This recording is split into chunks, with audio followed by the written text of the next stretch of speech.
It's a Tuesday morning in the break room. Rochester's Classic Rock 96.5 WCMF. How's it going, buddy? Pretty good, buddy. What's going on, female buddy? Doing good, buddy. 37 degrees right now, but it's about to get beautiful, Oh, yeah. sunny, and diddling 60. Got a nice run coming up here in 3 days. That's right. High of 63 tomorrow, high of 56 on Thursday, and your far too soon St. Patrick's Day parade forecast. What is it? Cloudy and 48. That ain't bad. Bro, I'll take 48 all day long. I can remember doing those parades in the snow. Yeah, I mean, it is funny. It's either like the most gorgeous weather you've ever had or the worst weather you've ever had, right? If there's one thing we want to do here in the break room. What's that? Keep your relationship strong. Oh, okay. And there's a number we're looking at here that's a little bit alarming. What are they saying? Well, they did a study to break down men versus women who spends more time online. And when they say spend time online, they include work, they include at home on social media, stuff like that. All of it. It turns out that women, on average, spend an hour more a day online than men do. Kimmy, does that check out for you? In your relationship?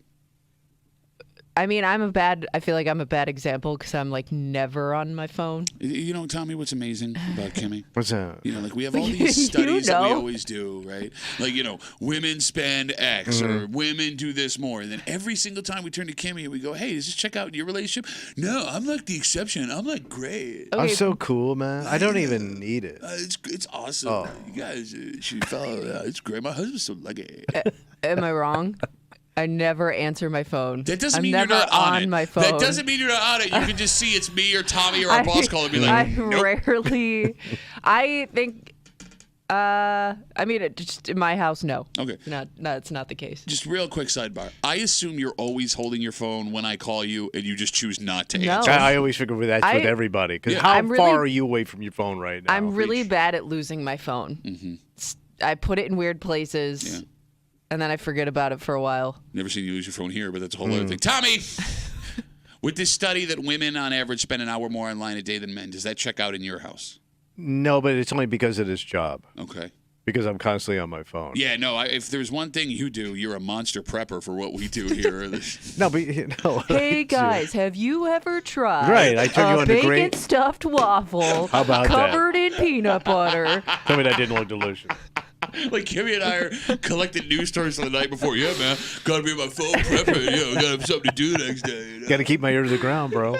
No, because of this job. But if I was still cutting meat for a living, I would not be on my phone all day because I wouldn't have any hands left. Okay. So, but that whole thing makes sense because women are more social than men.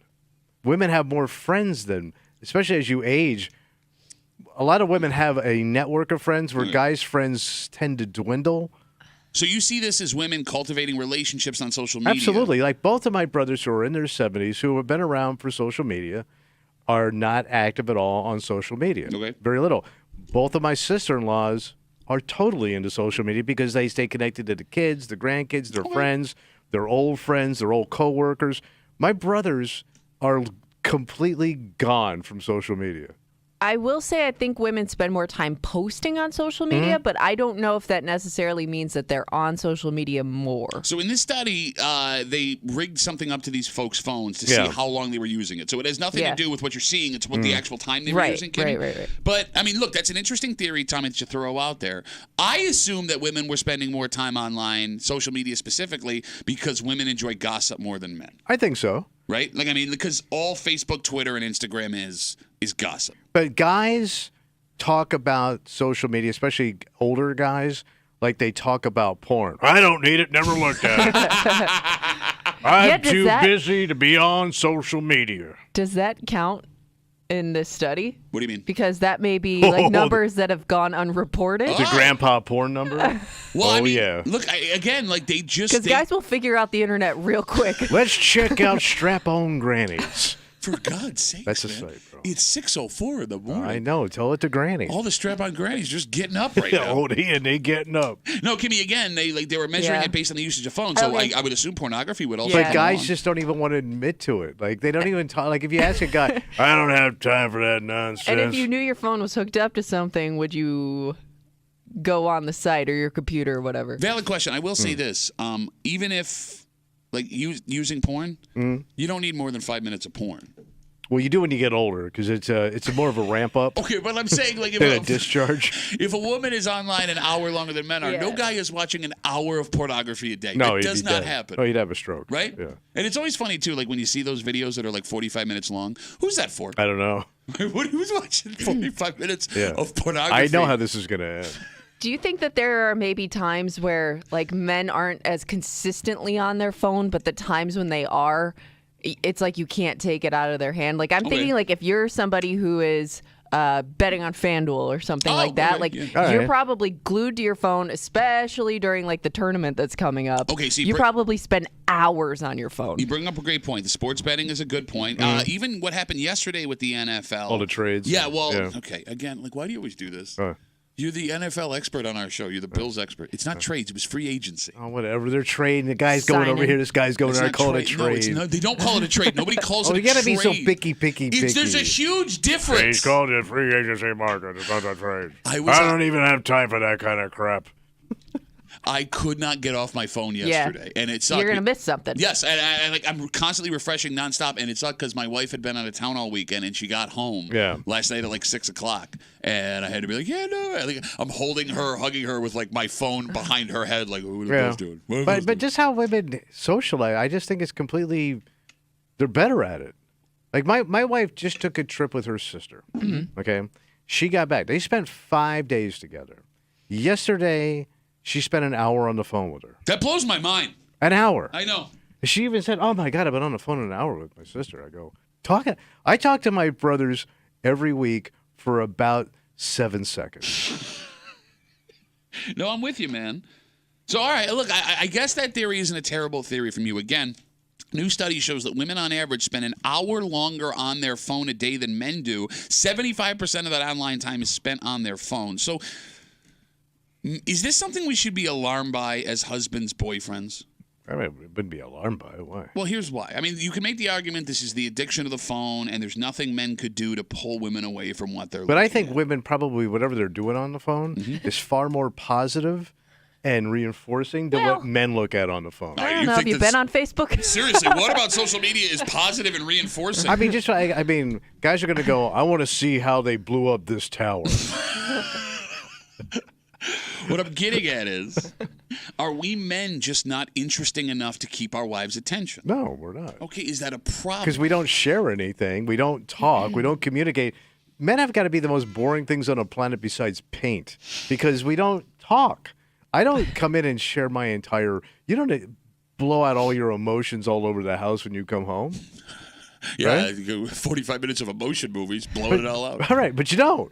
So what's the talk about? If you don't communicate, after a while, she asked you 4 questions. You gave one-word answers. I think we're done here. And that's the point I'm getting at, right? Like, if you see that your wife is spending 60 minutes longer on average than you are on her phone, it means that she's looking for an escape for something. Yes. And just go down this road with me, right? Okay. That's probably not a good thing for your relationship. Probably not. And I get that guys don't like to share, but it doesn't necessarily have to be sharing. It could be entertaining her.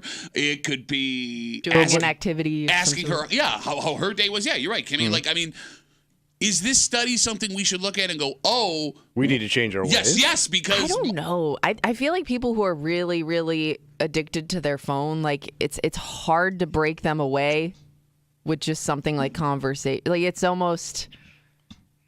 I don't know if there's anything you can do personally or if that's like a choice that they have to make. Okay, but this isn't talking about because this isn't just people in relationships, right? This is just men and women. Yes, it is. But it's also not people that are like heavy phone users. The average woman spends about 7 hours on her phone a day. The average man about 6. Like this isn't someone who, you know, the average woman average is 7 hours. Yeah. So Kimmy, you're right. Like if there's someone that's just completely compulsive, which I get most of us are. Yeah. There's nothing you can do. But it would be an interesting experiment for all of you husbands and boyfriends listening out there if you were to try something different. And open up. Yeah. How long you, well, and again, like you always do this. Oh, that's opening up. You have to communicate. There's 1,000 things you can do other than like opening up. Well, then what are you doing? What would you like to watch this movie? I would like to watch a show or a movie that you were going to watch with me together. Right. Please tell me about your day. How's your sister doing? All things like that. All those things you're tuning out almost immediately as she begins to talk. And again, that's what I mean. Let me tell you about my sister's bunions, and then you're just going to start staring off into the distance. Okay, so you're proving my point. Like, she may want to tell you about this stuff, and you don't want to listen. So Well, instead, we're not built that way. So instead of participating in your relationship, she's going to be on her phone. Right. And then you wake up 20 years later and go, what the hell? We grew apart. What happened? Oh, it's probably the goddamn media. That's what it is. Turning our wives against us. That's probably what it is. Leaving me. Like, I don't know. Like, if it was any other thing, you would be alarmed by this. Right? Like, if the average woman was spending an hour away from you in the garden, at the grocery store, working out, talking to her friends, you would be jealous. Yeah. You would want more time. What about the phone makes it different? Just because she's present Yeah, or she's he's there. present, it makes it less. Yeah. It makes it feel less lonely. But you're not- even though they're there, but they're in a completely different world. They're not present. Like, I'm more present in the other room talking to my wife, not looking at her, than I am sitting next to her on the couch on Twitter checking free agency news. Well, then you have. I'm always very jealous of couples that can do things together, like cook and do projects. Because, like, if my wife and I are going to cook, or you're not using that. You're in knife. the way. No, you're not using that knife right. You're not putting it away right. That's not how you do this. Yeah. She's going to correct me. That doesn't go there. Like, it's going to be like either one of us does it or the other one does it, because we're just going to be combative of how we approach this project. I'm with you, buddy. You're right. You're right. Are any couples able to do that without Yeah, fighting? but so my brother and his wife, they do everything together. Like, Okay. they wake up, and they've been like this. But this is my brother's second wife.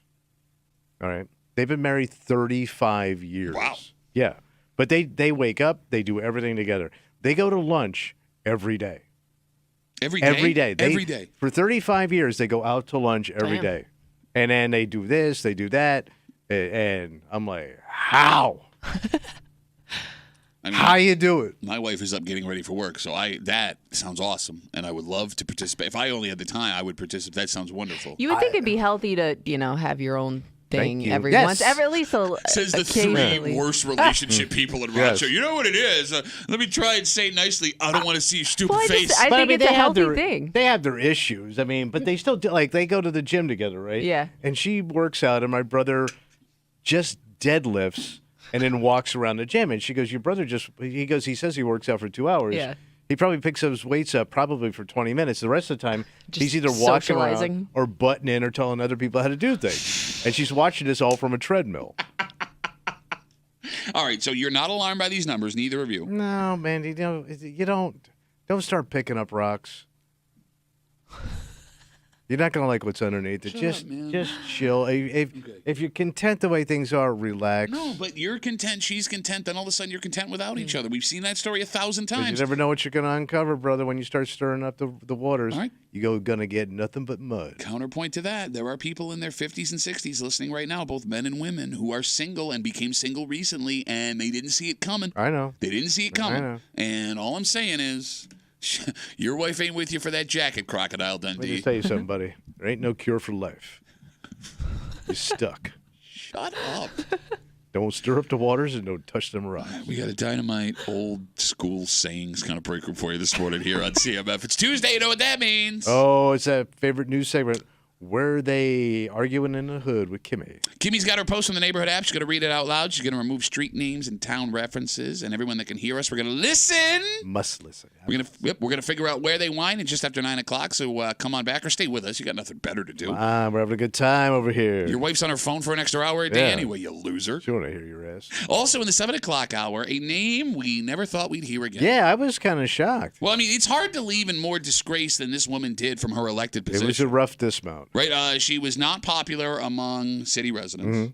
She was facing law issues involving her job Yeah. and involving her personal life. Yes. And, I mean, publicly, everything had just fallen apart. Yeah. Which is why the announcement she made yesterday was so shocking. And I guess, Tommy, the one thing we can pull from this What's that? is with every politician that's ever existed, Yeah. the only way you can be sure they're done, no matter what scandal they've gone through, Yeah. is if they're dead. Okay. Like the day that they pass away is the day you can finally say, all right, we're never going to see them try to gain public office again. Yeah. And we will get into the story in the 7 o'clock hour here in the break room on CMF, plus a whole bunch more. But first, Tommy. Yeah. You remember a couple of weeks ago, we told you a story about how people in America, more specifically in Rochester, were just sick of tipping. Yeah. Too many places. They demand Everybody's too got much. their head down. Yeah, they got the cost of food is so high, I'm going to take it out of your tip. Well, it turns out that we are so easily manipulated Oh. that there is something that servers can do to almost guarantee a tip of 50% more than they would have gotten.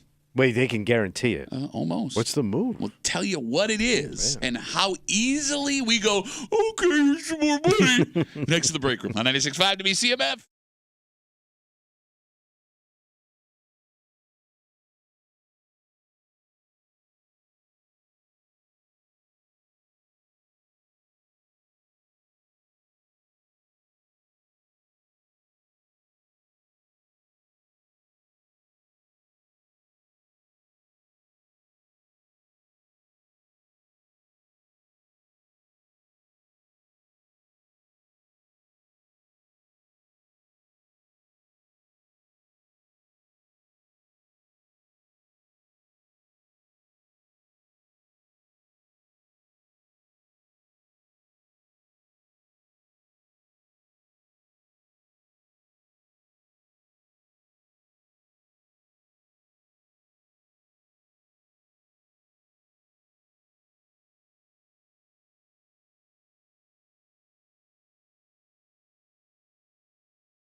You are more manipulated than you think you are. How they manipulating? But we're not talking about big tech or the government. Yeah, what are they doing? We're talking about some kid making minimum wage, bringing you your French fries. Because as sick as we are of having to put money here, this one little thing they found will guarantee almost a 50% higher tip. Wait, 50% higher? 50%. Damn. You're hanging out in the breaker, Rochester's Classic Rock 96.5, WCMF, just after 6:45, in a story nobody probably saw. What's that? A building in Newark that had been empty for a very long time was knocked down this week. Yeah. But what's interesting about this is what this building used to be and how, even to this day, despite the fact that these restaurants have been closed for decades, they still stand empty. Nothing going there. They're just sitting there. Yeah, no one knocking them down. And it seems to be something about these specific restaurants that used to be all over the greater Rochester area. So why does nobody want to take these down?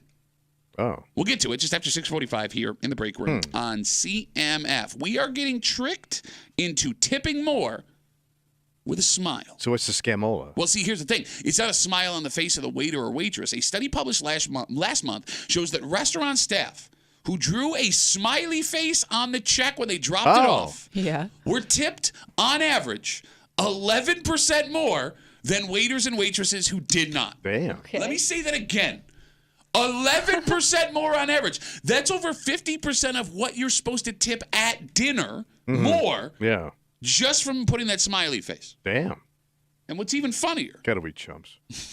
the more emojis that were written on the check, the higher on average the tip went. I don't think I ever pay attention, so it's got to be like subconsciously I'm seeing it. Yeah, it's possible. Yeah. They also messed around with how big the smiles were on the smiley faces in this study. And as the smiley got bigger, so did the tip. Damn. Like if a slight little smile meant a little bit more, if it was grinning where it would be ear to ear, they were getting paid more. Man, how easy is that? Folks who ran the study says it's quite simple. Yeah. A smile leads to a positive experience for the customer. A positive experience means they will leave a larger tip. But it's a stick figure smile. It's not even an actual smile. Yeah, we dumb. So I've also seen servers write like "Have a great day" or something like that, like along with the smiley face. Like, I wonder what that gets you. Oh, you rich. Mercedes-Benz. They just hand you the keys. And every exclamation point gets you more mileage on that lease.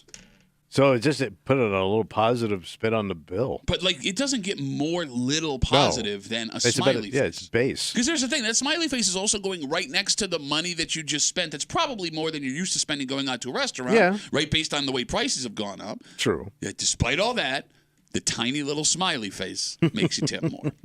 And I guess this can't be the only thing. Like, if we're that easily manipulated, swayed into spending more money, there are other things that you could see in a waiter or waitress that would cause you to tip more. Okay. So here's my question. 252-WCMF, 252-9263. Take the meal out of it. Take the service they give you out of it. What can you simply see in a waiter or waitress, Tommy, where you are automatically tipping more? Like, I mean, just visually? Yeah, outside of the experience, you will open up your wallet for them if you look at that person and see this. I mean, if they look pleasant. What's like, they have a pleasant pleasant to you? look to them. Okay, well, what does pleasant look mean?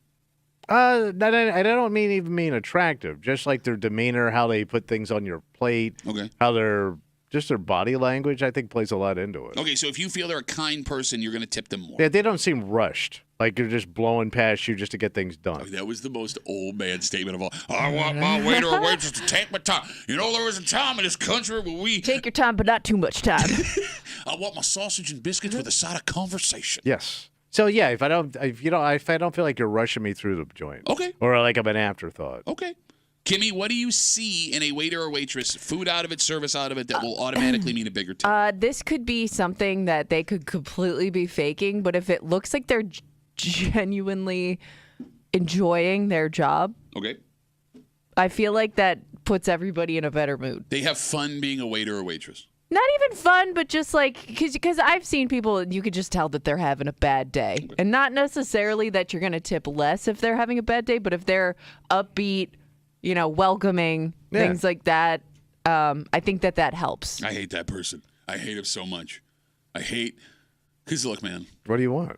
I don't want like. I don't want pleasant on my plate. Yeah. I think I'm more likely to tip someone who seems like they are having a bad think? day. Like if they come over, I and they're can just see it like, going that way, hey, too. how's it going? What can I do for you? Yeah, but I don't want. I'm not here to hear about your bad day. I just want to eat my meal in peace. I can get bad day every place else during the day. Oh no. I don't want to hear about your bad day. So you're just saying like if they're a little distracted, If I can something's bugging them. Yes, if I can sense that you are stressed, and that job is stressful. I Yeah. mean, if you've ever done that job, right, you know how much that Well, it job just can looks suck. stressful, yeah. Like that's where I have sympathy for that person. If you're gonna come over, if the waiter waits are gonna come over and they're gonna like lean on the table and you talk about this, da da da. Look, man, I don't want to sound like a dick. I'm here for a sandwich. Can I just get my sandwich, please? You know what really helps too, and I've done this before. If I can hear somebody else being a dick to them, All right. I will tip more. Yeah, I'm with you on that too. Yeah. All right, how about this? I'll ask right. you guys this: if the waiter or waitress is older or younger, where are you more likely to tip more? That's a good question. That's why I asked it. If you're old and you're pleasant, I'm gonna tip you good. So you're thinking like blue hair. Oh, hey, you. Good to see you. I don't know why all of our waitresses are southern in this. So there was this waitress. I used to go to this deli called Fox's. Okay. Pretty famous around town, right? They had one of the greatest waitresses, and she had one of the greatest names for a waitress in a delicatessen, Bunny. That's a good That's- And one. that's a Bunny good name, looked yeah. like a bunny, and she was just like that. She was like something out of a sitcom. Okay. She was that good at her job, and I would tip her 100%. So Bunny eventually passed, and I don't know if it's still there. They literally put a plaque on her section. Can we talk about that quick? And Bunny sounds wonderful. I'm not talking about Bunny specifically, but every once in a while you walk into like a diner like that, and they'll have a plaque of a staff member that passed away. Do they understand how wildly depressing that is to people who didn't know that person? No, Because I not think everyone that's in there is a there? regular. I don't like when I see that. It's like, oh, hey, I'm really excited for death with a side of my pancakes. Like, I look, I get it, touching Alright. tribute. I didn't But know. Bunny was a solid bunny, man. solid bunny. She was man. straight up bunny. All right, so you're telling me you are more likely to tip a bunny than you are like a 16, 17-year-old that just seems a little overwhelmed in the moment. Yeah, probably. That's a big time job for a kid like that. I know, and they're working but you hard. didn't earn it yet. You ain't up to bunny status. Once you hit bunny status, kid, maybe I tip you. Now I'll tell you something else. I think people get a little short of wait staff. If I ask for something extra and you tell me they're out, Okay. I think that hurts a tip. Okay. Even though it's not their fault. It's not their fault at all, but if you ask for something, I'm sorry, we don't have it, or we don't carry that, I think that affects the tip. I think you're probably right there. Yeah, because you feel like you're being shorted. Right. How dare Like, how you. do you not have, you're a restaurant, how do you not have it? Here comes the angry old man. How do you not? How do you not? Why How do you would- not have avocados at Applebee's? Well, doesn't this piss you off if you go to a restaurant that just opened up for the day? Let's say it's lunch, Yeah. and they go, we're out of that. Well, because the truck hasn't come yet. I know But in that. my mind, you just opened up. How are you out of something when I'm your first set of customers? And I think people in their mind go, you're either lying to me or this place sucks. You're lying. I never thought they were lying. Why would they lie? Why would they not give you what you wanted? So my first wife worked at a diner, and they all hated making those ice cream drinks. Okay. Milkshake? Yeah. So they would all, yes. So they would all Hey, get Jimmy, together. you heard about these new ice cream drinks the kids are talking about? So the whole staff would get together and go, "Hey, man, tonight the ice cream machine is broke, okay? Because Okay. we don't want to make them because they're really time consuming." So nobody wanted to make these drinks, so they would all get together and say, "Yeah, the machine's broke. We don't know what to do." 252 WCMF 252-9263. Despite the fact that several numbers over and over again show that people are sick of tipping, especially in Rochester, we're tipping less than ever. This study shows that a waiter or waitress who draws a smiley face on your check will be tipped on average 11% more, that we are that easily manipulated into spending our money that that simple drawn smiley face will get them cash. I'll tell you who also probably gets hurt a lot are female attractive waitresses. Okay. Probably get tipped less. Why do you say that? Or just get the base. Because if she's super attractive and a man and woman are sitting there, if the guy tips what was that all about? If you tip, I'm trying to see your boobies, obviously. right? I think attractive female waitresses actually make less money Thoughts on that, Kimmy? I mean, because the wife is already on high alert, the dude's on high alert. I don't know. Are you flirting with her? You don't talk like that at home. Well, you're on your yeah. phone. You're on your phone the next hour a day. I can't even talk to you. I don't know though. But I think do you, everybody gets tight at the table. But do you make it up though in other situations? Like if it's just An ugly server, you're gonna like overtip. No, I don't. I'm saying. Here Like, you go, Fugly. Go spend some money on me. no, my point. I used to love McFuglies. Go get yourself an ice cream drink. I'm saying that attractive person. You're saying maybe if it's a couple eating, she gets tipped less. But if it's Single if it's, dudes, yeah, bunch single of, Oh, that's guys that's or, a dunk. Or but if even, it's yeah. or if it's just a group of women, and she's attractive, Oh, I don't think they. that would chick's even think, getting stiffed. I would never even think twice about it.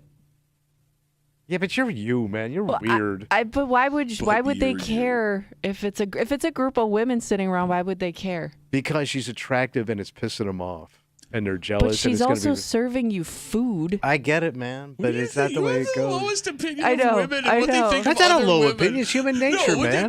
I also said if a guy is a group of guys and she's gorgeous, they're all going to be throwing bank. No, wait a minute. If we went to lunch, right? We went to lunch, and the waiter comes over, and he's this like jacked, like model-looking actor, Brad Pitt style-looking guy, John Cena at the Oscars. Yeah. Right. You tip, hey, don't tip him as much. He's too good-looking. Yeah, we'll sniff them. You're so I don't full. think men operate that way. Oh, no. We men operate There's at no a higher men don't plane. have jealousy. That doesn't that's exist. what I'm saying. Different jealousies, man. 252 WCMF. Let's talk to Teddy. Hey, Teddy, what's going on, buddy? Morning. How are you this morning? Man, second day Teddy, two-time Teddy. Back-to-back Ted. Yeah, I miss you, Tommy. I need to talk to you. So it's like my therapy right now. What do you got, bud? Hey, listen. Majority of the people, especially young kids today, they don't like what they do, so they don't really pay attention what they do at the restaurant. Okay, Teddy, I love you, but you've been coming in with a lot of hot old man takes lately. Yeah, from a guy from Indonesia, you're very Seriously. American. You didn't waste any time adopted to this culture, Teddy. You hate everything. Okay, so you want someone that is focused on, like they're doing their job like it's an actual job, not just something they have to do to make money. Absolutely. I mean, listen. I mean, they don't pay attention if they need more water or whatever they have to be done. They're rather talking to the different staff. I'd rather talk to the customer rather than different staff because the customer who gives me money. Okay. Now, I And mean, he was in You the follow me industry, what I'm right? saying? yeah, you worked on a cruise ship, you Yes, said, I Teddy? am. Yeah. I did. Yeah. So, all right, I mean, someone from the inside. But, Teddy, I will say this. Like, you want to be that guy that has a conversation with the waiter or waitstaff? Like, your sandwich is right there. You got things to do. You want to Yeah. sit there and have a convo, Teddy? I don't... No, I'd rather have conversation with the customer because those people are the one who pay me. Okay, all right. You Well, got to Ted- work the room, baby. Like Teddy. Teddy Savalas? Teddy in my village, baby. You got to work the room at the village diner. Hey, Tommy, in 2 weeks, I will see you at the restaurant that you're hanging out. It will be open in a couple of weeks. How's that? Well, I you're know you opening a hang out restaurant? over there. What restaurant you No, talking about? no. Tommy is hanging out a restaurant in the east side over there. Oh, he's they, following they are you. closed right now, but they could. I know exactly where you're hanging out. All right, Teddy, I'll see you Teddy, there. thanks for the call, buddy. Have a good rest of the day. You're getting stalked by Teddy. I know. Oh. I'm dying to know what Teddy looks like, man. I have an image in my head, And it's but always it's wrong. Hollywood. The only... It's a always Hollywood wrong. image Hollywood of Teddy. Teddy. Because you've heard that voice before, and you've already attached a face to it. The only listener we've ever nailed what he looked like was Ben. Everyone else, Yes. Yep. we're always shocked No, by... I think we had Don right. Yeah. Don was Don. Okay, you're right. Don doesn't talk to us anymore. Yes. I don't know we don't know what happened to Don. I hope Don is okay. We haven't heard from him Don's forever. fine. All right, let's take a break. Speaking of going to a restaurant, Yeah. this restaurant at one point in the greater Rochester area was everywhere. Like every town had one of these. Oh. And it was a place you like to go. Like you brought up Bunny. Like this was the kind of place that employed these people. Okay. And in the late 2000s, mid 2000s, almost all of them in our area shut down. Really? But the restaurants didn't get full of something else, and they never knocked them down. And that's what's unique about this story. So they're just abandoned? Well, that's just it. A story in Newark that nobody really paid attention to has massive significance because what about these restaurants that still exist in several towns completely empty? Yeah. Why are they not knocking them down? And why does nobody else want to open up inside? Oh. We'll get into it next to the break room on 96.5 WCMF.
This is a strange story. What's up? Not for what's happening, Tommy, but what hasn't happened in these specific buildings built for this restaurant. Oh.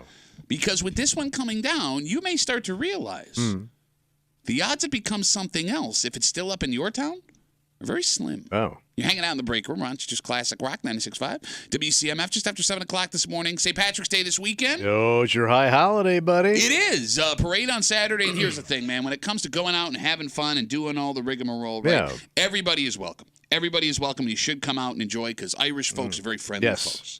However, if this is not part of your culture, this specific thing, maybe don't do it. Oh, urinating outside? We'll get into it just after 7 o'clock. I thought you looked It's part of my culture, me wee tinkling. just after 7 here in the break room on CMF. Last week, Tommy, marked the end of an era For who? in Newark.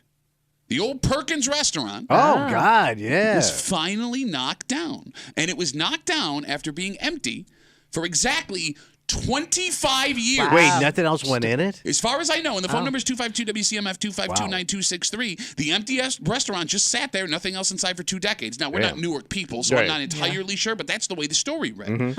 And you may think this was just some Newark thing, right? Small place, no one else wanted to move in. That's why it stayed empty for that long.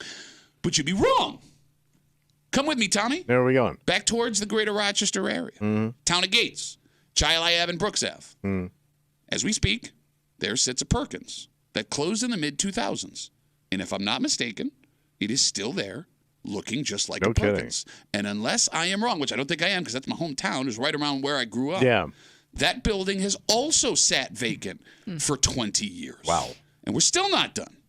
Because just a year ago, in the Perkins building in Geneva was finally torn down for a new business after that place sat empty for years.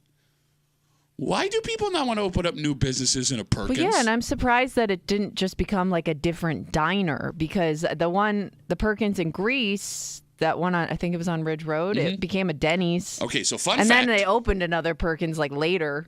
What's that Perkins now? I think did it become Buffalo Wild Wings? Did they knock? Yeah, you're right. They knocked it down and they built the Wild Wings in that. So I know the Yeah. one in Webster became like another restaurant. But it looks like it was the Perkins building. Right. Okay. Yeah. Well, way to kill my theory, Dick. No, but I don't know. But like, I never thought about Perkins for so long, and that was like, a hot spot for years. Love like, Perkins. But Sundays you couldn't get into those joints, and So- then it just evaporated. So, Kimmy, here's the thing, and I'll tell you why. Kimmy brought up the Perkins becoming Denny's on Ridge Road. Back in the mid-2000s, the person who owned all of the Perkins in, like, upstate New York filed for bankruptcy. Okay. Denny's bought up a couple of them. The rest of them just went out of business. And for whatever reason, these buildings sat vacant, specifically Perkins in most places for a very long time. But they don't get into why. They're probably super expensive because they're like freestanding. They're not attached to a mall. Usually a Perkins stands alone. And they were always really big. Right. Yeah. And so maybe they're just too expensive to put anything in. But then why not knock them down and build something else there? That costs money too. Okay, I But you still got understand. to buy the prop. They're always good properties. I love how you're explaining the. Shut up! Yeah, you're in the commercial game like me and a rammer. Shut up! You have no idea what you're talking about. They look expensive. Okay. And to your point, they're huge. Was Perkins just an upstate New York thing? No, they were all over the That's All what over I the country, thought. yeah. Okay. Yeah. But they most of them closed up here. There was a person who owned 43 Perkins franchises in New York. That company, the person who owned it, went Okay. bankrupt. They had Everybody else the closed. best patty melt of all time. Bro, you're not kidding, man. Like going to a Perkins, they were 24 hours. I know they were in Florida. Like after doing shows and being buzzed out of our minds, going to those places, it was heaven. Yes. No, you're right. There's something about a Perkins. And what's great about Perkins, again, by the way, they still exist in other places, just none in the greater Rochester area. You can still go to a Perkins. In fact, there was one next If to you're our planning a road trip. There was one next to our hotel when my daughter had a tournament in Schenectady this year, and my wife wouldn't go to the Perkins, and I got very upset with my wife because I wanted to go to the Perkins. And like you talk about these big ass Perkins. Somebody should go in there and open up a Waffle House. Oh, well, no, Waffle Houses are small. No, but this would be a nice wide Waffle House No, for you the don't. wide customers. I would open up a Waffle House. I don't care how It big is it is. amazing Waffle House hasn't made its You way put up one this Waffle House in this town, it's going to be like your chicken sandwich joint. No, There's going to be I'm a line down the street. Look, I'm with you. I'm not arguing Waffle House. I want Waffle House. I'm saying Waffle House don't work in a Perkins, which is my favorite Ribs Arkansas song. Waffle House don't work in a Perkins. Son, you just jerking around, messing with that big old building. It's too expensive. You don't understand commercial property. 252-WCMF, 252-9263. And here's what's even more strange about this is we talk about how the old Perkins, after sitting vacant for 25 years in Newark, was knocked down. Same thing happened in Geneva just last year. If I'm not mistaken, the one in Gates, the Perkins in Gates that has been closed since the mid-2000s. Do they, leave the stuff in there? I don't know. That'd be kind of cool to, walk through, one of those abandoned Perkins. Does the big-ass flagpole still exist? Oh, yeah. No, I'm saying you can't take those down legally. No, I know that the one in Newark donated their or the one in Geneva maybe? The pole or the flag? The big-ass pole they donated to the town. Yeah, they always had massive American flags out front. You know why? I just want to say one thing. It's an American company? God bless America. Oh. What you were saying?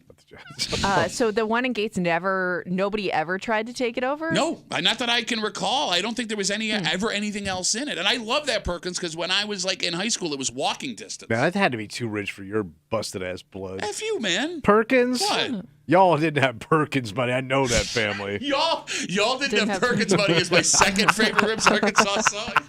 Mama's on Milk Club food stamps. She got too many mouths to feed. She can't be taking them youngest up to Perkins. You ain't getting no goddamn patty milk. Patty. Shut up. I mean, every town loves a diner. So were people just more loyal to their local diners than they were to Perkins? I don't know, but what was unique about Perkins, Kimmy, was it felt like a local diner. It did. Yeah. It did. You felt like it was okay. And Tommy, it was open early and late, much like Denny's. So not only did you could get diner food anytime you wanted, and it served that weird ass comedian, musician, shift work, goth teenager world that only existed at 2-3 o'clock in the morning. Those poor waitresses and waiters. They loved us. We were great. Yeah, sure. Like that was a place you and your people could go, and everybody just got 7 orders of French fries. Yeah. And blew through 2 bottles of ketchup. I don't even know how they stayed in business. 252-WCMF, 252-9263. You bring up the fact that the reason these Perkins have sat empty for so long with no one ever knocking them down is because they're distinct and big. Yeah. But there's other businesses that have distinct and big buildings that get taken over all the time. For example, there are a bunch of old school Pizza Huts that were bought and taken over, right? And you clearly see the 1980s Pizza Hut facade when you look at these businesses. Yeah, that architecture, right? Yeah. But now they're selling you insurance or Mexican food or cars. Okay. Why are the Pizza Huts getting bought up, but nobody wanted the Perkinses? A great question, Pat. And you'd think the towns where these Perkinses existed would want stuff in the buildings, like in Gates, for example, where that Perkins was. That's a hot corner, buddy. But you're saying it's still closed? It's been closed. Oh. And I think the building's still there. If it's not still there, so it's Walmart there. There's a Starbucks. There's an Applebee's. That is a high corner. Yeah, Wegmans World headquarters. That's like is the there. business district of Gates. It is one of the busier retail areas of Gates, and right in the middle of all of it. And nobody swiped the building. What are you, Carmen Sandiego? You actually in that jacket look like Carmen Sandiego. No big deal. You bitch ass Carmen Sandiego bitch. 252-WCMF, 252-9263. Let's talk to John. Hey, John, what's up, buddy? Hey, how's it going this morning, people? Good, John. What do you got? I've got the fact that I'm proud of, well, actually not proud, but I'm boasting that I live in Newark, and I'd have to say that Perkins building's been probably vacant for 30 years because my wife and I have been married for 30 years, and it was closed before that. Okay, so the story said 25. So that thing has been sitting empty for 3 decades. Nothing ever went in it. No, nothing. And I'd heard that maybe somebody in Florida had it, and it was more of a tax write-off than anything, but I'm not sure. Okay, but you're doing that thing that everybody does when we don't know. Some mystery figure. Word on the writing street. it off. Blame it on Florida. Writing it off, bro. Because, Tommy, you can explain writing it off. Or maybe you say Oh, it all the time. yeah. How's it work? How's that work? See, you got your building over here? Yeah. Put it over there like that. You write it off. Okay, Go gotcha. ahead. Well, they started tearing it down. They started tearing it down about 2 weeks ago, but they only put probably 2 days in, and they haven't moved since. It's not down completely. They bashed in the front door, and that's about it. All right, so if you want to get one last glimpse of your Newark Perkins, go do it now. John, thanks for the call, buddy. Have a good rest of the day. 30 years? 30 years. Damn. Wow. How about he got his anniversary wrong because the story absolutely said 25 years. Is that the national diner you miss the most, Perkins? Yeah, I think that's the one I probably ate at it the most on the road, especially or coming up doing stand-up. Yeah. Because we're losing Denny's. The one in Greece is still open, but a few in our area have closed over the last couple of years. There used to be one in Henrietta. Is that one? Yeah, that's one. gone? That's what the Shake Shack's going to be, if I'm not mistaken. Okay. Shake Shack where Denny's used to be. Yeah, there used to be a bunch of national chains like that. Yeah. It's like, and And what's cool about Perkins is, like we said, they still exist in other places. So it's one of the few restaurants like this that you can go in and still see if it's what you remember. Yeah. Like if you're in another town or wanted to take a road trip just like an hour or two away for a Perkins, you could go do it. You can't do that with Swiss Chalet. No. Right? You can't do that with a standalone Long John. Well, no, Long John Silver still exists. Yeah. In other places. But the other great thing is, no matter where you were in the country, it was the same menu. Yeah. Like it didn't change from coast to coast. Man, I really remember the big ass muffins. Wait, your mom worked there? I will punch you in your face. No, she couldn't. Mama couldn't afford a job at Perkins. Mama can't work at no Perkins. Nobody's going to be stuffing that muffin. For God's sakes, No, man. it's a very full muffin. It was a very full muffin. It's The a muffin at satisfying Perkins, muffin. not my mom, you dick. Muffin top mama working at Perkins to feed her youngins. I don't Milk clubs. even remember the food because I was so young. I feel like when I went, but I vividly remember the whole setup of the place and like waiting there to get a table with my family because for whatever reason, you always had like a minimum of like 7 people at a time. It was always you never slammed. went with a small group. It was always like grandma, grandpa, aunts, uncles. They all went together. And you remember the other thing is the amount of smoke that were always in those places because back then everybody could smoke.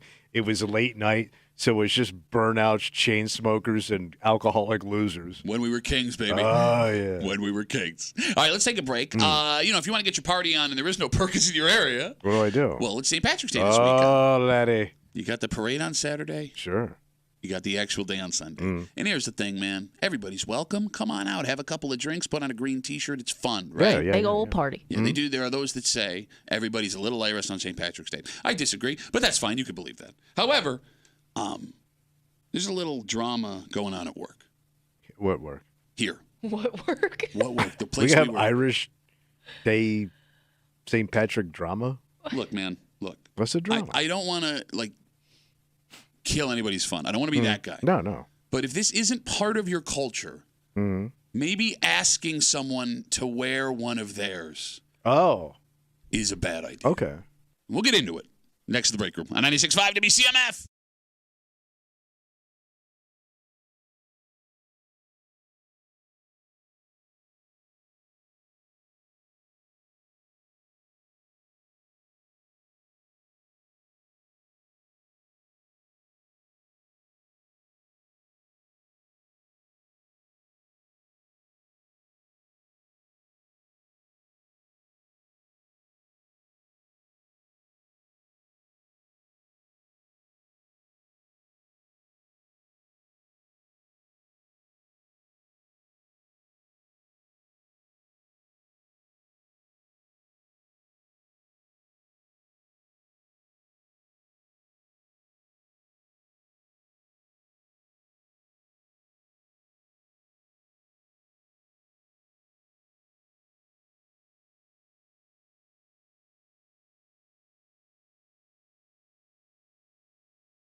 St. Patrick's Day this weekend. Oh, boy.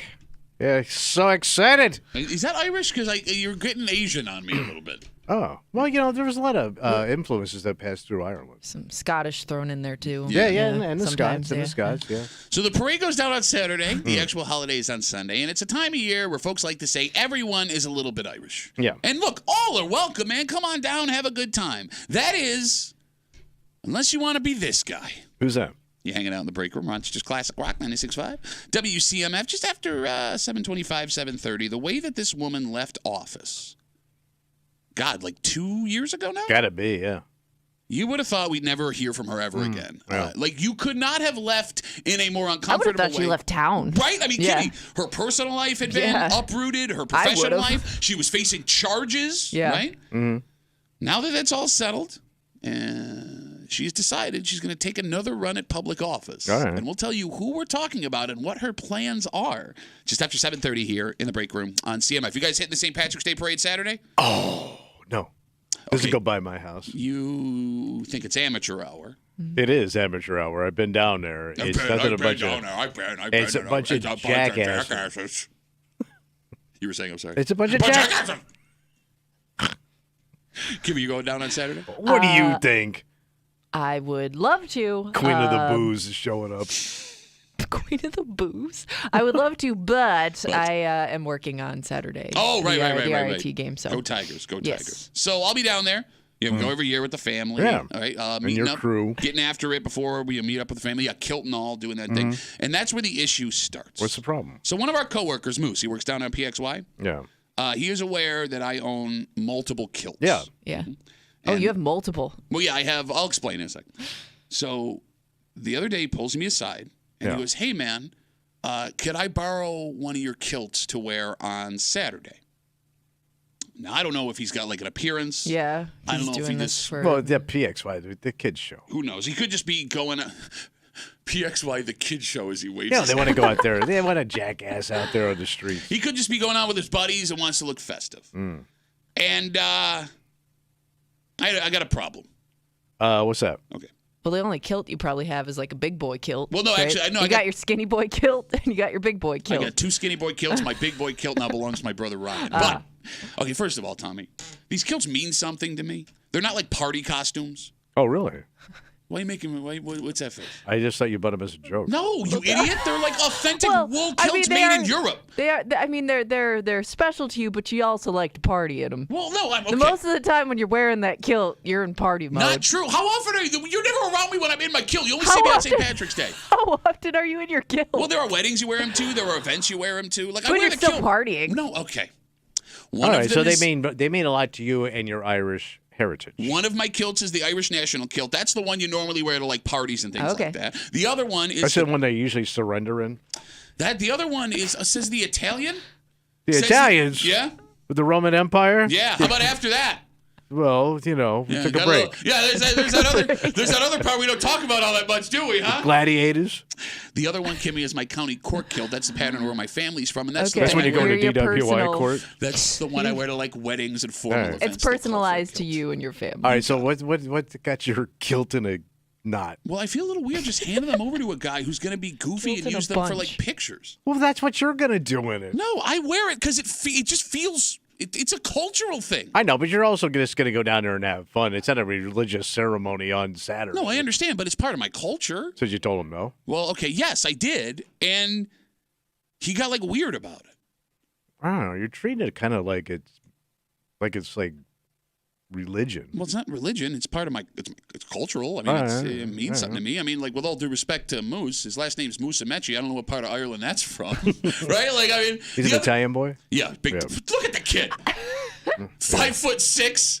Yeah. Musamechi? No, I think he's Norwegian. The other weird thing too, and I tried to explain this to him. I go, I don't wear anything under these kilts. That's how you're supposed to wear them. So his balls would be rubbing up against my balls all day, like where they've been rubbing. And these So how things. does that differ from your normal time with Moose? By the way, these kilts are made of like 10 yards of wool. They get hot, so big time swamp kilt. Yeah. Right? Okay. Do you have to get these things dry cleaned? Yeah, you do. Yeah. Okay. All right. And Kimmy, they're expensive. They're very expensive. Yeah, like right. the ones I have are worth a couple $100. And if he tears one or spills something on them, I will never And be it's able to gonna get forgive him. messed on. Exactly. Like I don't want to ruin our relationship as coworkers, him screwing it up. And I don't get why he wants it. Well, he wants to jackass yeah. around like an Irishman. No, but that kind of bothers me. Like, it bothers me that he looks at it as a joke. Like, if the kid wanted to go down to Spencer's where they sell those joke kilts and wear it, God bless you, man. I don't care. I'm not here to be the outfit police. And I'm happy to have a drink with that guy and But you slap can't each wear other. the real thing. Well, it's just, there's something about him being completely clueless as to. I was How trying to explain. special? Yes, I'm like trying to explain it to him, and it was bothering me a little bit. I'll put it this way. What's up? When I have my kilt on, I feel more in touch with the people that came before me, especially the one that's the County Cork one. That's my family's home. Does that make sense? Yeah, but here's the thing: like with St. Patrick's Day, the one thing that makes being Irish cool is the laid back attitude of Irish people. So you don't take yourselves too seriously. You seem to have a lot of fun. Sure. And I think sometimes you get pissed off when people take it too far. Because like every other culture has that very serious ceremony where everybody's got to be Yeah. quiet and all that, where y'all just party, which Well, makes and you isn't- cool. Isn't okay? You were not. I could be wrong here, but isn't St. Patrick's Day more of an American thing, anyways? Okay, I hate when it's a thing. It's always been a thing. The party is more. Yeah, of an but like, American don't thing. if like people from Ireland like look at us and like, what the hell are they doing? Okay. There's a massive. I'm not. Do you want to get into the history of St. Patrick's Day, America? I'm Do you just- want to have this you're- conversation? you're- Because it bothers the hell out of me. People No, go, but I'm I- asking because you're taking this day very seriously. And you shouldn't, because that's what makes Irish people cool. No, I'm not taking the day seriously. But you kind of are, because No. you're trying to make it sound like, this kilt has like some way back meaning. It does. But no, but you don't even care. I do. I'm explaining to you why you care. You don't act Irish any other time. What are you talking about? What is acting You're only Irish? Irish when you want to be, Well, yeah, when you're getting attention for What it. is you, acting Irish? you click that Irish faucet on the 7th date and How do I not act Irish? Tell me what's acting Irish. you act more Italian than you do I Irish. act Italian? Look at you talking with your hands. You're really loud. All Irish talk Live with on their the hands, west too. side. Are you out of your You've held mind? on to 7. You got a car with almost 200,000 I mean, miles in all on honesty, it. I don't. If that ain't Italian, I don't know what is. I don't really know what he could do to act Irish. I'm though. the- He doesn't even eat any Irish food except That's for not that true. day. He eats Well, salads. I mean, other than What Irish salads are smiling? I love how you go, you're loud, and then you do the loudest impression of all time of an Irish person. 252-WCMF, 252-9263. Moose, who works down the hall on PXY, asked if he could borrow one of my kilts for St. Patrick's Day. And I have a problem with it, and I was trying to explain to him nicely, like, hey, man, it's like kind of like, these mean something to me. They're expensive. And he wasn't getting it. It was Yeah. kind of pissing me off. And you got, okay. Let's talk to Josh. He's on CMF. Hey, Josh, what's up, buddy? Morning, guys. I think you're pretty well off saying that you don't want to lend it to them, because with the kilts of Ireland, they have the tartans. The patterns actually are specific to families, like Yes. the Kelly Well, clan. no, okay, so that's more Scott. The tartans in Ireland are more. It doesn't matter. Go ahead, Josh. Keep going. Well, like there are the Kellys from Cork, the Kellys from other Yes. counties of Ireland, and they have different tartans. I had a friend who worked in the kilt shop in the Renaissance Festival, Sterling, and then actually went to the shop down in Virginia to deal with them and found my tartan. And I never wound up getting the kilt, but they are very You specific. didn't even buy it, you cheap bastard. They're expensive, man. I want to be Irish, but too much for my green blood. Oh, I was a busted college kid. I could not afford that kilt. Well, they still make them, bro. Why do you get so aggressive during any Irish conversation? I love the You Irish. get so mad. I love the Irish. Like, I am calmly explaining to you why this has significance to me, why it bothered me a little bit that this kid who just wants to make a joke out of it, you're just screaming at the top of your lungs for no reason. Josh, I don't get it. I don't know either, but as far as the Irish being laid back, I mean, I think the IRA would disagree with you. Well, there's a and- lot of people who are. Every culture's got that one group that's like, maybe not so laid back. And most of their songs are about the previous battles of Ireland, like where they would go up against guns and cannons with just pikes. Yeah, but it's I funny. will say, the sound of most of that type of music very depressing. It is. Okay, there is a saying from back in the day. The Irish, I'm not even going to try and remember. But the point I'm making, Josh, is what's funny about those songs is you're right. The songs are horrific and sad. Oh, the day we lost the war because they're just throwing back lit potatoes. And we sit there and we sing them with smiles on our faces at the bar during St. Patrick's Cheers. Day. Josh, thanks for the call, buddy. Yeah, Have a good rest of the yeah. day, man. Have a good rest of the day. Okay, look, I'll put it this way.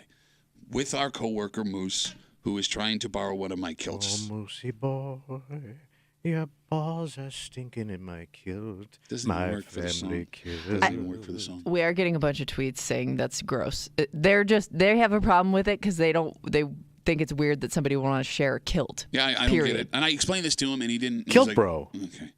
Look, this is something I've been doing since I was a kid. I know. And I've had beaten into my head the significance of these things, the right way to wear them, the little details and the meanings of the It's belt tradition, buckles and the kilt pins, right? The sporans, like all of these things matter. Yeah. It's like when you see someone wearing out a kilt and it's part of their culture. It's a history lesson on their families, every little thing on that kilt and where they're from.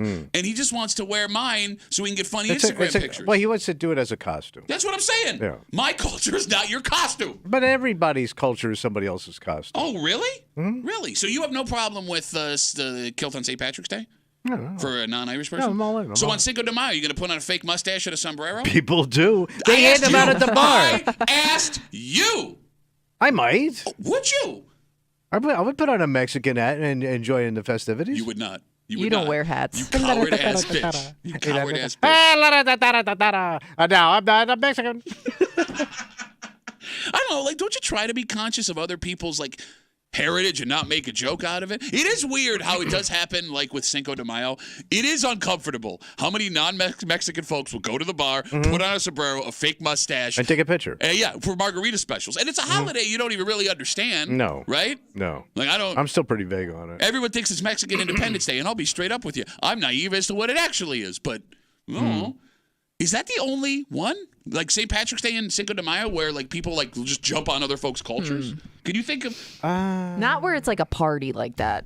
right? Yeah. Like there's no Italian holiday where everyone dresses up like Christopher Columbus in pantaloons, True. and he's got his own holiday or a pinstripe suit.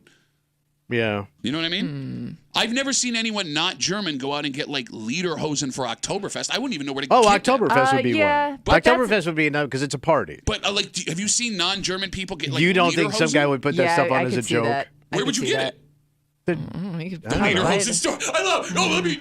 I don't know. But but there's very few like cultural party holidays. Oktoberfest would be another one. No, but every culture has a party holiday. Yeah. What are you talking about? Like, isn't like Chinese New Year a big thing? You got that? Yeah. Right? Like, I mean, it seems there's a Greek fest every week in Rochester somewhere. You All got right. the Puerto Rican festival. I don't know what holiday But that those are revolves like, yeah, I was around. going to say, those are festivals Okay. as opposed to like a single day that you're celebrating and everybody's in Yeah. on it. I would say those are your big three. Okay. Yeah, that's fair enough. Am I being a dick here? Seriously. I want your honest opinion. Am I being a dick saying I don't want you to have the kilt? Just like lending out something personal like that in general, I would feel uncomfortable with, but I don't know if I could say no. You would give up your kilt. I don't know, because I just don't want that awkwardness of telling them no, because then they're going to ask, well, why? Like, well, I just don't want you to have it. Well, no, but that's not it. Like anything else, I'd let the kid borrow. It's just Yeah. this has a very special meaning. Is it I the don't ball trust thing? you. No, I don't care about the ball thing. I just have him dry clean it before he got it back to me. Although I don't think I've dry cleaned. I'm going to wear my family one on Saturday. I don't think I've dry cleaned that since I wore it last. Ooh. But I you wore it. sweaty. I wore it in the winter, so I was okay. Yeah, but you sweat. No, I am aware I'm a sweater. My balls are dropping as I get older, so it's less ball contact with All the right, actual yeah, fabric. yeah, You yeah. can't just wear the kilt too, right? Like, you got to wear like the socks and stuff that go with it. Well, yeah, I mean, yes. Yeah, and I would have Because to it would lend look him- funny just wearing like sneakers. Well, with that'd the be kilt. funnier though, right? You gotta wear. If you're gonna do the kilt, you gotta do the kilt right. Yes, that's how you. Like I said, like it's been beaten in my head how to wear the thing. So I would have to lend him my Right. extra pair of hose, the socks, the belt, the buckle, shoes. all that stuff. Well, no, Yeah. you can. No, I'm wearing sneakers on Saturday. Oh. I'm walking too much. I can't do it. I'm sorry. There was a time There was a time. where I would rock my kilt dress shoes in it, Alright. but if I'm walking around, they happen. I'm sorry. My grandfather's spinning over in his grave. Why would you want to wear something don't like know. that isn't part of But your he's culture? that kind of kid, man. He likes to go jackassing around on the jackass station down What there. is?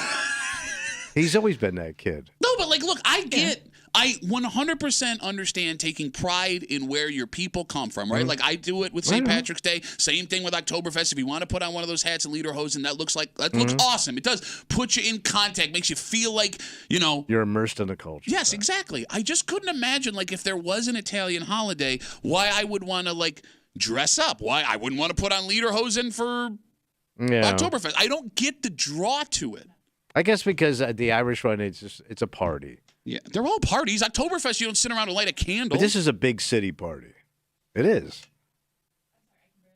It's the only time like you can get that wasted and it's socially acceptable to be outside. Okay, again, you're just basing it on a bunch of college kids you see walking around East And Alexander. you and every other radio bozo I was hanging out with. Radio bozo. Hey, ass. Yeah. We all went out. You went out to the parade with us one time. Twice I did it. You're the only one that got yelled at for blowing cigar smoke in people's faces. What is that all about? So don't be a dick. Like, everyone was having a good time. We bring you out. You ruin the party. You're going to give everybody tuberculosis. What?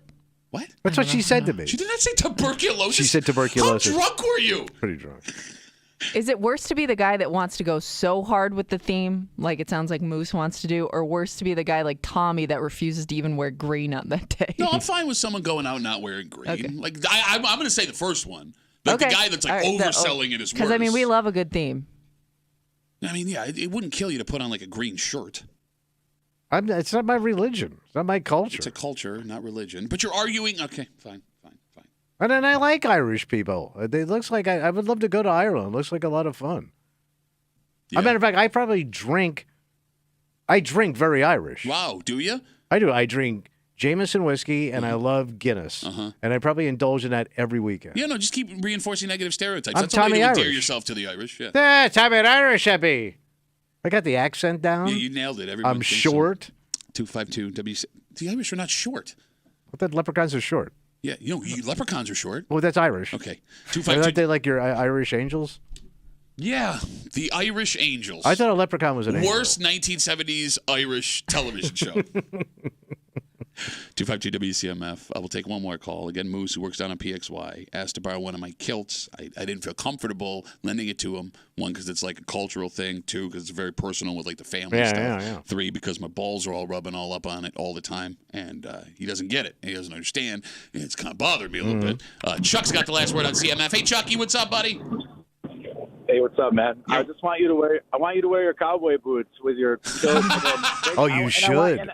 And I want you to bring a karaoke machine and chant that I'm not giving my kilt out. Where's your extra kilt? Chucky, thanks for the call, buddy. Have a good rest of the day. No, like I even felt weird about buying the cowboy boots because that's not part of my culture. But that's not religion at all. It's you keep saying religion. It has nothing to do with religion. Culture. It's it bothers me. Like I said, when you see like these Fairport nurse practitioners who go to these country shows and like dress up like people dress like that to go to work every day. It makes you look like a dick. Somebody did point out a day that I did not think of. We don't really celebrate it here, but Dingus Day in Buffalo is big for Polish. Yeah, are folks people, familiar right? with that here? I don't think. But I know it's huge there. Yeah, but like people It's almost like the same thing where everybody goes out drinking, hitting each other with pussy willows. It's a thing. Yeah. But like again, you don't really dress up like a Polish person though, do you? No, but don't you wear like red or something? Yeah, red for Dingus. I wouldn't even know what that is. Same. Like that's got to be great when you have a culture. I'm pretty sure you and I could be dressed as Polish people today. You absolutely. I don't know why. What does that mean? You look Polish today. Like if I had an idea of what like a Polish guy in the 1980s looked like. Yeah, Polish guys are really smooth. Okay. They are, and their women are smoking. They are. Like Poles always get a bad rap. They got hot women and smooth dudes. Okay. Yeah, you like your dude smooth? You don't? You want a rough ass moose with a sweaty sack? I want my poles rough, buddy. Rough poles. Well, you want a rough pole, do you? Yeah, I love rough poles. Why don't you come down to the men's room? I got it in a kiosk. It's St. Tommy's rough pole. Shut up. I'll rough pull your mouth. Shut up. I'll give it a wee shanking. Let's take a break. We never thought we would hear this woman's name in this context ever again. I'm shocked. Well, bro, you would think... I forgot who she was for a moment. Well, dude, she disappeared. You understood why, right? Like, her job did not end well. She was facing legitimate charges. Her social and personal life had been completely turned all upside down at the same time. And the dude that replaced her is a polar opposite of this chick. Yes, he is. But they say time heals all wounds, and that's what she's banking on because this former elected official who was forced out of her job is looking to do it again. Oh. We can tell you who we're talking about, what she needs your vote for, and whether or not she's got any shot Next to the break room on 96.5 WCMF.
It seems that one thing is for sure. What's that? No matter how a politician leaves office, unless they eventually pass away, Yep. we're going to hear from them again.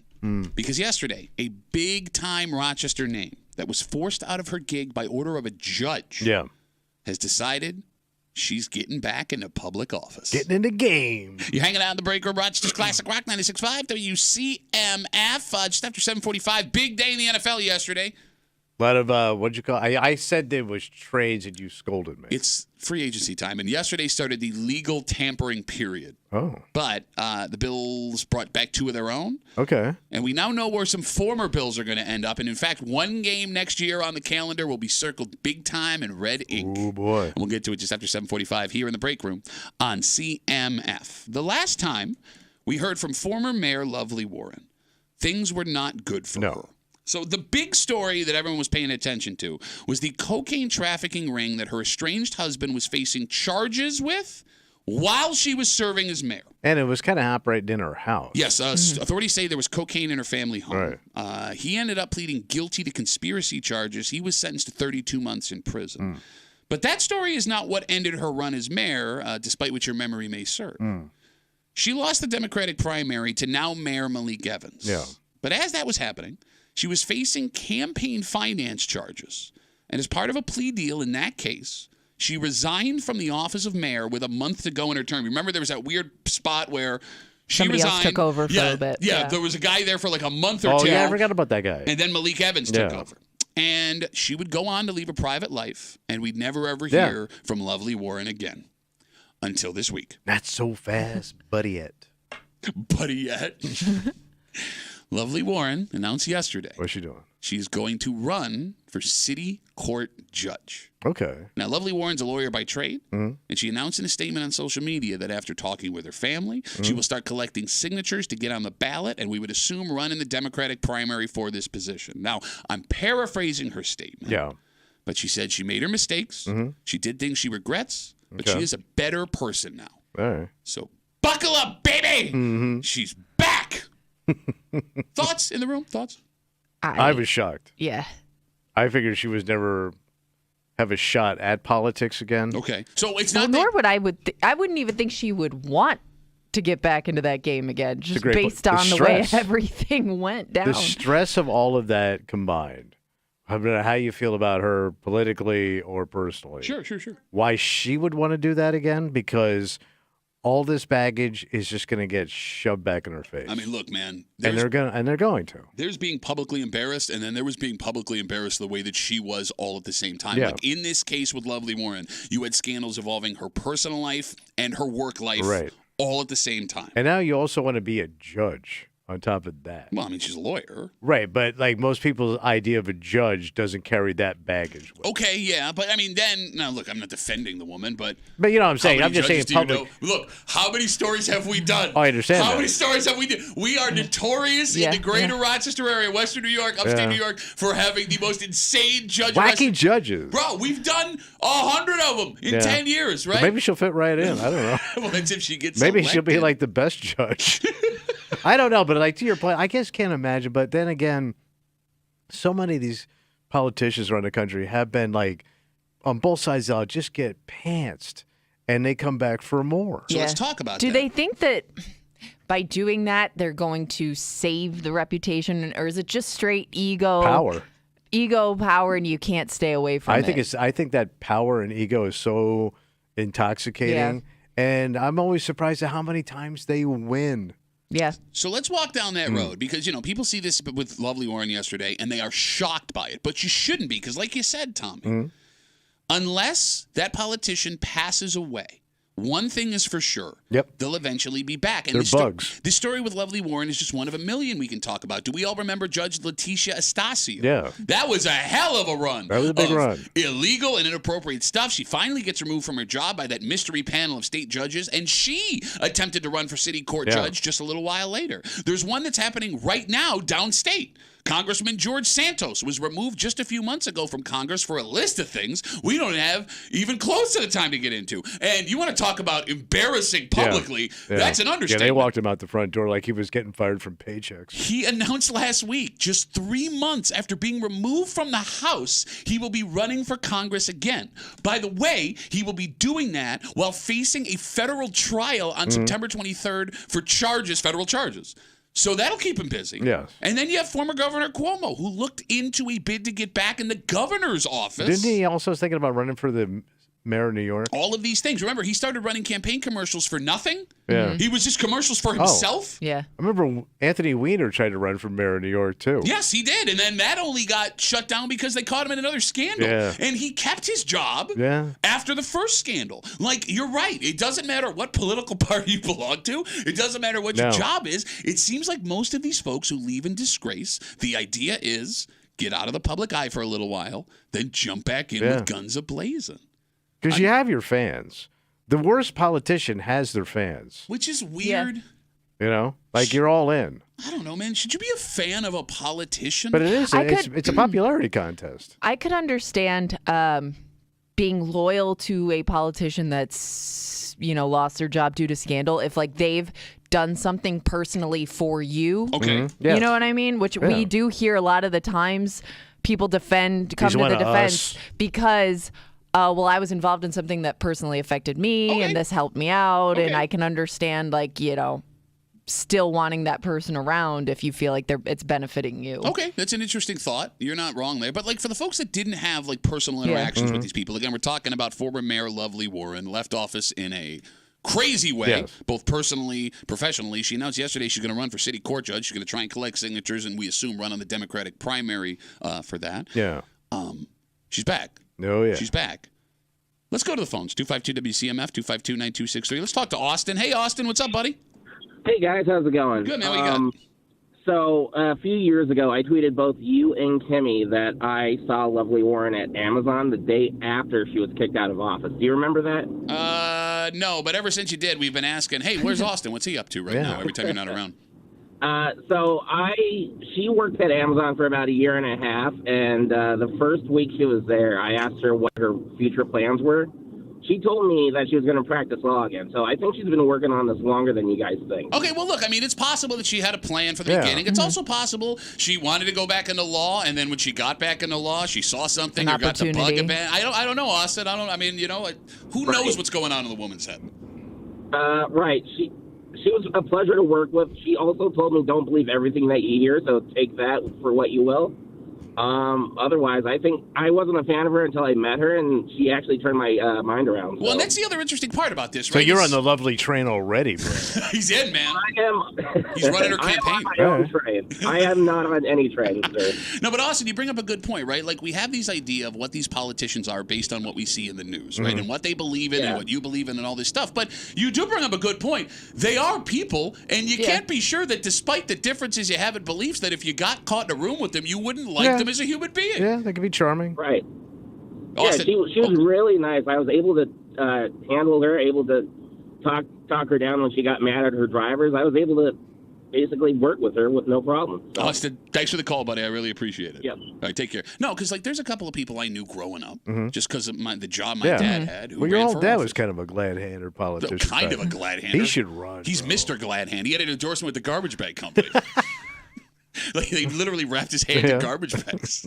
So you got to meet some people. No, I'm saying there was a couple of people I knew as a kid growing up that were family friends, right? Yeah. And I like those people a lot. And I would never vote for them based on what I believe and what they believe. But every time I see them, I'm happy to see them. I think they're really nice people. I just don't want you making decisions for me. All right. Is that wrong? No, I think that's most people.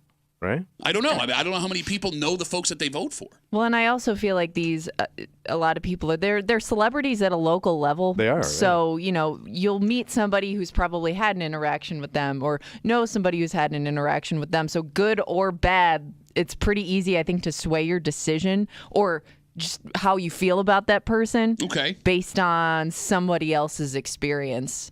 Okay. I get what you're saying. Tommy, you brought up a second ago, the amount of people we've seen in our area that go through scandal, run again, and win. Yeah. Is there some kind of merit to putting someone back in office that was forced out? Because we talked about the I public. mean, it worked for Louisiana quite well. Is it out of the question? And again, look, man, I don't know what the hell happens in this thing, and I am not making an argument to vote for this woman in any way. We all saw what happened, right? Okay. But is it out of the question, with a hypothetical candidate that's been voted out or forced out in some way, that going through something like that would change the way they operate? That they would be a better politician on the second go-around? I'm going to guess in the end you're going to get the same animal that you had before. Okay, why Just do you based say on other stories. And people go back to their how they be. I mean, they can put on a front for a while. So you say nobody ever really changes? I don't think so. Especially in that business. Says man who sits here on the show every day and goes, I've changed, man. I used to be a monster, but now I'm this guy. Nobody ever really changes, though. Which one is it, man? I'm not a politician, man. You are a politician. You're dressed like a politician from, like, the Australian outback. Vote for me, kangaroos. A minute ago, I was in Poland. Worldly. I just feel like most politicians that are wrapped up in a scandal, it becomes a pattern of scandals. Yeah. Okay, like, fair rarely is it just one big scandal and then it's done. Right.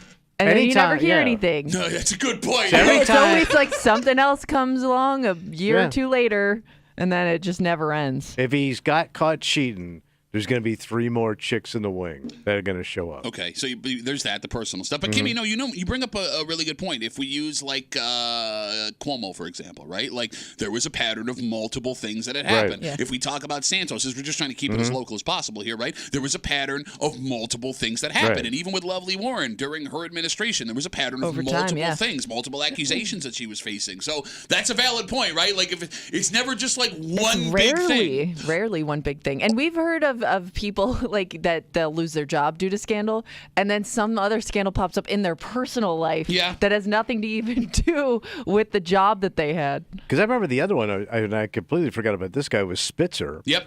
He went and got a TV show for a while. But here's the thing. Now, that kind of flies in the face of Kimmy's thought. And again, for those of you who are younger, and I'm sorry, Elliot Spitzer was the governor of New York State. He had to resign in disgrace after it was discovered he was paying for prostitutes. Yes, there's a documentary called Client 9 where he's in it. And it's funny because that wasn't all that long ago. No. But we now live in a world where politicians would not be automatically removed from office for visiting a prostitute. Yeah. Fair enough? Right? You wouldn't even be eliminated from continuing to running for your office you're running for. But the point I'm making is, are there any other scandals we know about Spitzer? Or it was just the prostitute? Is there anyone that jumps off the top of your head? There was more. He kind of went away. I know he had the TV show for a little bit, and then he was done.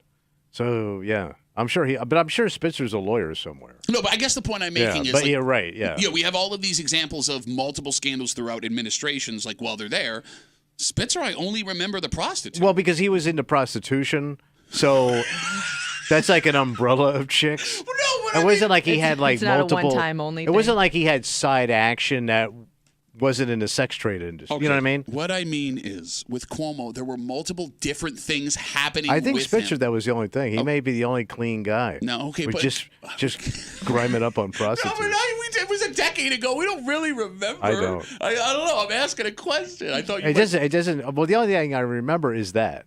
To your point. Okay. Yeah, you had a good administration, but the only thing people remember is the prostitute. Yeah. Going back to the Mayor Lovely Warren story, former Mayor Lovely Warren running for city court justice. She's going to collect signatures. She has to win a primary. The news, although surprising and a blast from the past, may not mean anything because she's not even on the ballot yet. Oh. She was wildly unpopular when she was leaving the mayor's office. Again, we had mentioned she lost the mayoral primary to Malik Evans. And all of the folks that we named that were forced out in scandal, the ones we just named, Cuomo, none of them made it back to the spot they wanted to make. No. Right? I guess. No, but there's still time. No, there is. You're right. Yeah. There is no. I mean, it's. I don't think it takes that long for people not to forget, but to like kind of downplay it. No, listen, I get what you're saying, and we may be living in a different time now. Because you're right. There was a time. There was a time. Thank you. Where a politician could go through a massive scandal. Yeah. And 5 years later, I'm back. Yeah, I'm back. But we live in a world now where everything is on tape. Yeah. Every story is saved. Yeah. So a simple Google search, if you were to Google search Mayor Lovely Warren right now, You get all your info. What's coming up first? I don't know. And how many pages would you have to go before you get out of the stuff that she was, going through with her mayoral stuff, Mm-hmm. right? And I guess the biggest question to ask is the one that we started with. What's like, that? why would a politician who was forced out or resigned in shame or whatever want to put themselves through it again? Because Just Lovely's announcement yesterday caused a huge fervor, and it had folks like we are now talking about the not great things that happened in her past. You're going to get dragged through the mud again. And it's not something you have to do. Like Lovely, for example, could just be a lawyer. She'd never have to put herself in the public eye ever again. And I guess the question is, do folks who do this do it because they actually want to be a public servant and help other people? Or do they have their ego that needs them in a prominent position at all times? And I know your answer. Yeah. It's ego. It's power. You don't think that there is something to wanting to help people and thinking you can I think maybe it starts out that way. Yeah. But once you get a taste for it, like, do I want to be back in the game and be a judge or a mayor, or do I want to sit in some law firm in a strip mall in Webster behind a desk and I'm not even a partner, just pushing papers? You're gonna be longing for that time where you're in the game, because that's the kind of animal you are. I don't know, man, but like to have all of those people saying all of those things, and not just about her, but her family. Yeah. I don't want to go through that again. I wouldn't want to go through that again. Me neither, but we're not cut out for that. Like, you got to have, that thick skin, man. Bro, we got thick skin. I know. You'd have sex with my mom 5 different times every single day, 5 different ways. Yeah, but But here's I have thick skin. You have thick skin. Mm-hmm. My wife does not have thick skin. Okay. And there's no way I could do that. Like, she's like, no. No, I or love. You're out. I love how in this discussion, you think the only thing disqualifying you from being an elected official is your wife. Yeah, She holds me back, man. Not your illiteracy or your hypocrisy or your lack of a formal education. Look at the clowns you got. You don't think illiterate, knowing how to put a sentence together? No. Peoples? I think you could get elected, which is horrifying. Yeah. I don't think you do anything close to a good job. I know, but I think I could ride 4 years. I think I'd get reelected. No, you would get caught in the stupidest scandal ever. Like someone would pay for a bagel and hand it to you, and you would get fucked. Whoa!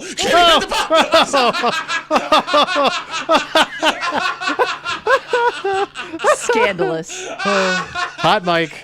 Oh, I'm sorry. Talking into a hot mic. That's the first F-bomb I've dropped in years. Yeah. I apologize. I didn't even catch it. My apologies. It's quick. My apologies. Okay, let's take a break before I do it again.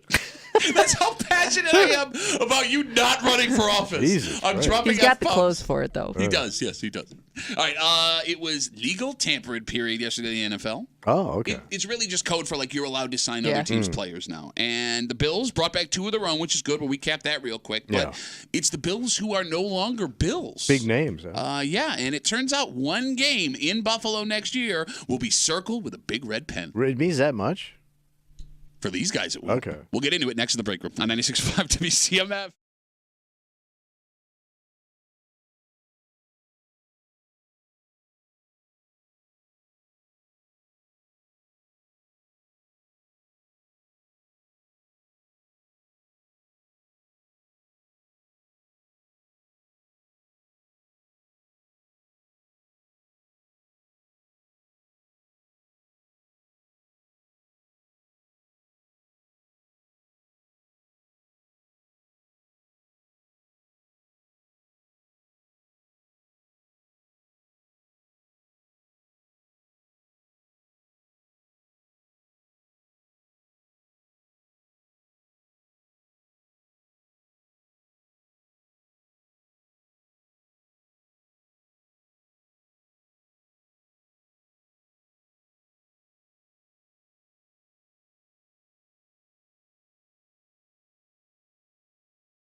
Man, some people made some serious money yesterday. What happened? Well, what do you mean what happened? Well, it was all over, all over, all over. It was all over? You didn't tell me it was all over. Bro, I don't know how you were like the only person not continually refreshing social media to see where everyone was going. I figure. Go. He's like, I'll hear about it tomorrow. No, go big shot. Go be a big shot in Jacksonville. Good luck with that. One thing is for sure. What's that? There is definitely now a game in Buffalo next year that will be circled Really? with a big red pen. Wow. You're hanging out in the break room, Rochester's Classic Rock 96.5, WCMF. Yesterday, what they like to call the legal tampering period of NFL free agency started. Long story short, we just know where guys are going to be playing next year. Okay. The Bills brought back two of their own. Defensive end A.J. Epinesa and defensive tackle Daquan Jones will be back, which is big for the defensive and Cam line. Lewis, I believe. Yep, Cam Lewis. Yeah, okay. That's a deep cut. Well, they just signed him. No, I know. I'm just saying it's deep.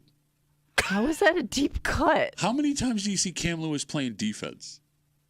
What do you mean? I was trying to keep it to like the headliners, All right. baby. My bad. Players Club.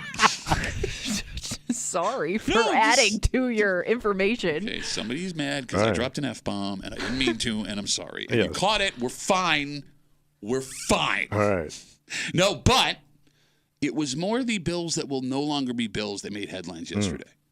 Gabe Davis, free agent this offseason. Bills fans knew he was going, but we know where he's going to be. He signed a 3-year, $39 million deal with the Jacksonville Jaguars. Ooh, the carrot top of franchise. That was a deeper cut than Cam Lewis. They're good, but you don't want to watch it. Why does it feel like everybody's going to Jacksonville? Because they got money to spend, I think. Yeah. So, Because they think it's next to Miami.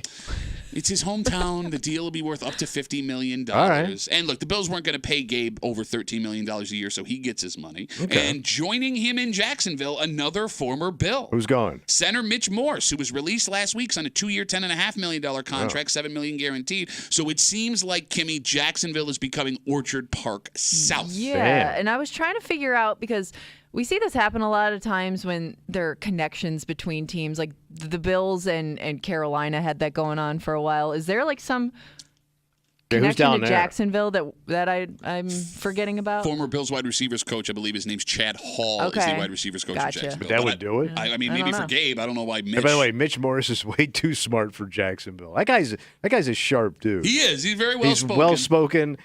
They're not going to like him down And there. he's a big old sweaty boy, too. Oh God, You know what I'm saying? Yeah. Yeah, it's not good. gonna be swampy Mitch. So what makes these signings yesterday more interesting? What's up?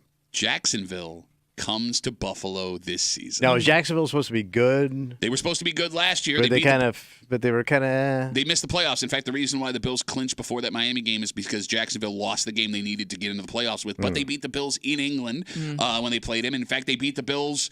One of their 2 wins they had, Trevor Lawrence's first season. They beat the Bills. Have lost 2 straight to the Jacksonville Jaguars. And with Jacksonville coming back to Orchard Park, we will have Gabe and Mitch back in the fold in that stadium. And Kimmy, Yeah.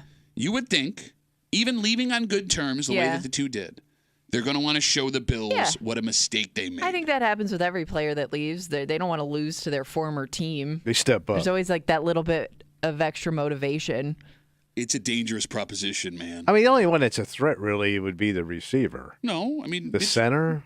yeah. When's the last time a big part of center the team. made like the difference in a It's game? the most important position a on the field, lot. arguably. I guess this. I bet, but has everybody said, "Well, man, well, that goddamn center got us again." This People that week." know football It's a- do. You That wouldn't. damn center.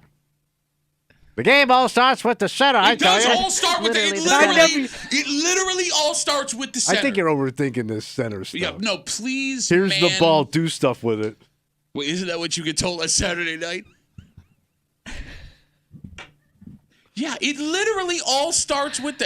There's the old man. Why do you think Bills fans were so upset they cut Mitch Morse last week? I mean, he was a likable dude, and he was very well spoken. I think he was better off the field than he was on the field. You've never watched him do anything because you Nobody does. don't. Oh my God. No, because when he was hurt the sometimes. Ringo of the offensive line.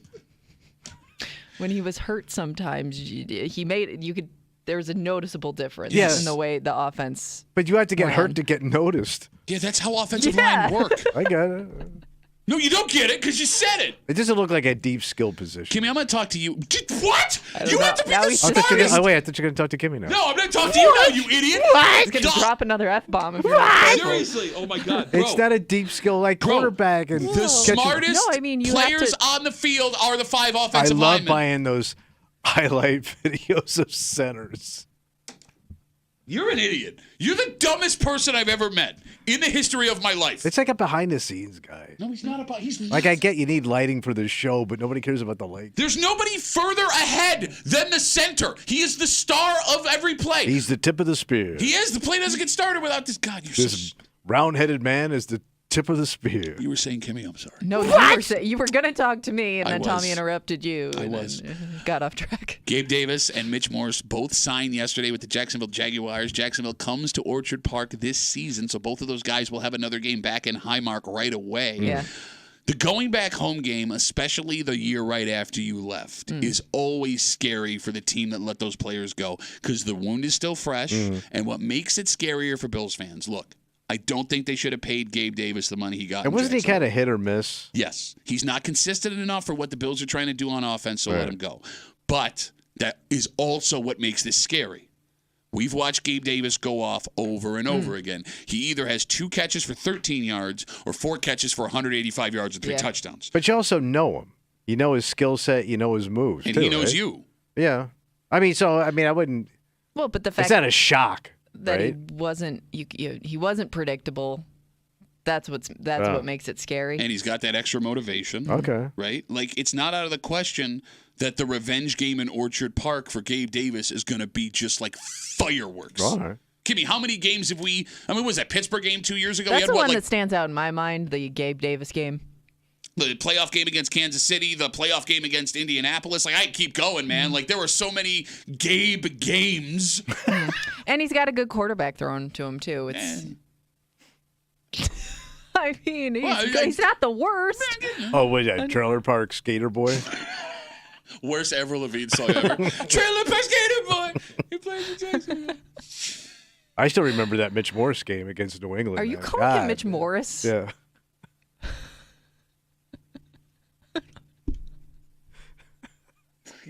So dumb. And here's the thing. Like, you said something stupid that you believed in. And as you kept talking and realized how stupid you are, you, like, try to spin it like you were joking. You weren't joking. I don't Like, believe in centers, man. I don't believe in centers. No, I think you can just place that ball on the ground and the quarterback Yeah, can you pick know it what up. happens then? You get a penalty. They do it in rugby and it works out all right. You're an idiot. Dumbest person I've ever You're all of met a in sudden my a life. rugby expert. I mean, I watched that whole documentary on You know Netflix. what? No, that's what he needs. He needs an NFL documentary, and he's all of a sudden going to become an expert. Yeah, because he'll come in and be like, guys, I don't know if you Formula heard. One. Let me tell you about it. Like if there was a Netflix documentary called Centers, guys, they have to know every play and every person and every position, and they have to be athletic. Blah, blah, blah. There was an offensive lineman, Kimmy, who ran like a 4.6 40-yard dash, 4.6 40-yard dash in the combine, which is like wide receiver speed. Yeah. That was pretty amazing. That seems he kinda didn't. wasted. It looked like it hurt for him to run it too. But Why I was would like, you wow, want he's that? moving. I want a big fat guy. You just can't move. He was also big. Yeah. All right. Big dude. And if you watched offensive linemen, you would also realize there are plenty of plays where those guys work their way down the field, matriculate, as they say. Oh, they matriculate. Matriculate down the field. Oh, I didn't know they were religious. Okay, just take a break. Fingers crossed, Kimmy. Come on. Tre'Davious White doesn't end up in Jacksonville, too. Well, that would break my heart. Not out of the realm of possibilities. All right. Let's take a break. Look, man, we're a show that has a lot of stories about moms doing bad. Oh, yeah. Moms doing bad financially. And I don't mean doing bad financially like they're out of money. I'm saying they got money because they taken it. Mm-hmm. And a lot of these stories we see, they make our jaws drop. How did Yeah. this woman get away, according to police, with all of this cash with no one catching her? This is not one of those stories. Oh.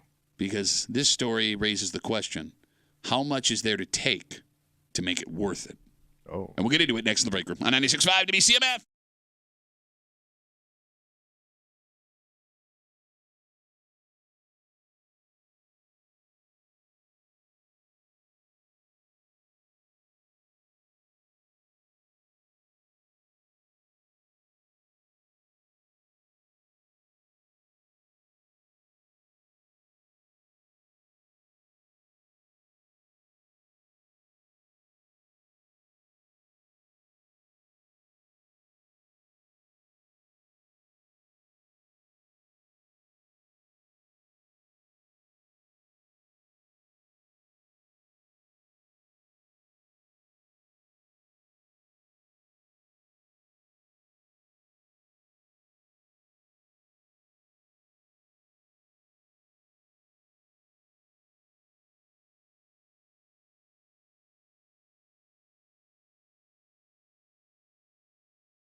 When someone decides to commit a crime, the first question they need to answer is, do I want to go big and make this risk worth it?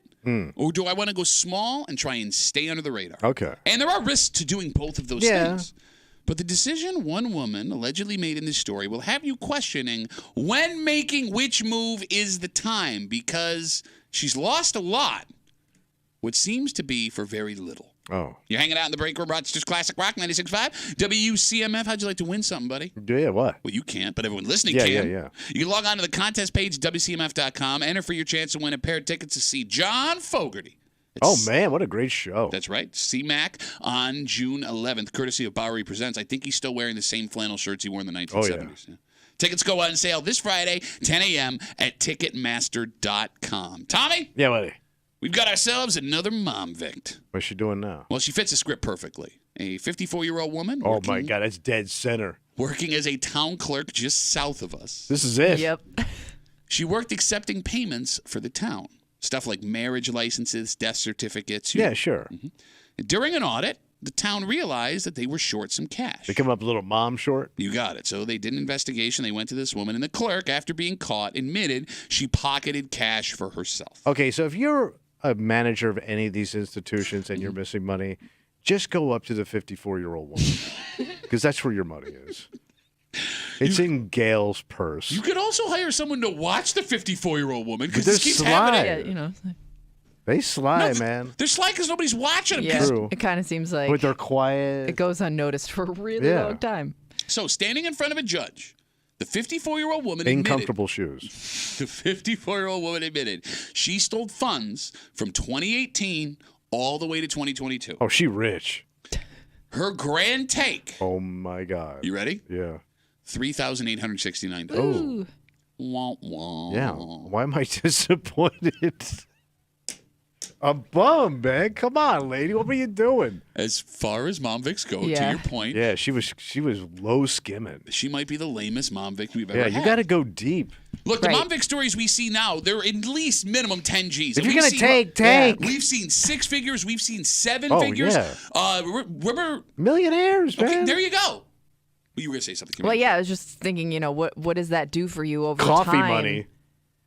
It could be something. No, like that is actually how much money you would spend in coffee over 4 years. I think Like you would think, like Yes. the temptation comes from doing something fun with that money or doing taking it in chunks because it's effective. It's really like changing your lifestyle in a or way. you're feeding some kind of Jones you got. Look, I mean, I wonder where the temptation started. It has to be it has to be the most lamest mom addiction. well, I mean, even if it is an addiction, what addiction is only going to have you taking just I under can't even 1,000 imagine, years, man. $1,000 a year on average? Right.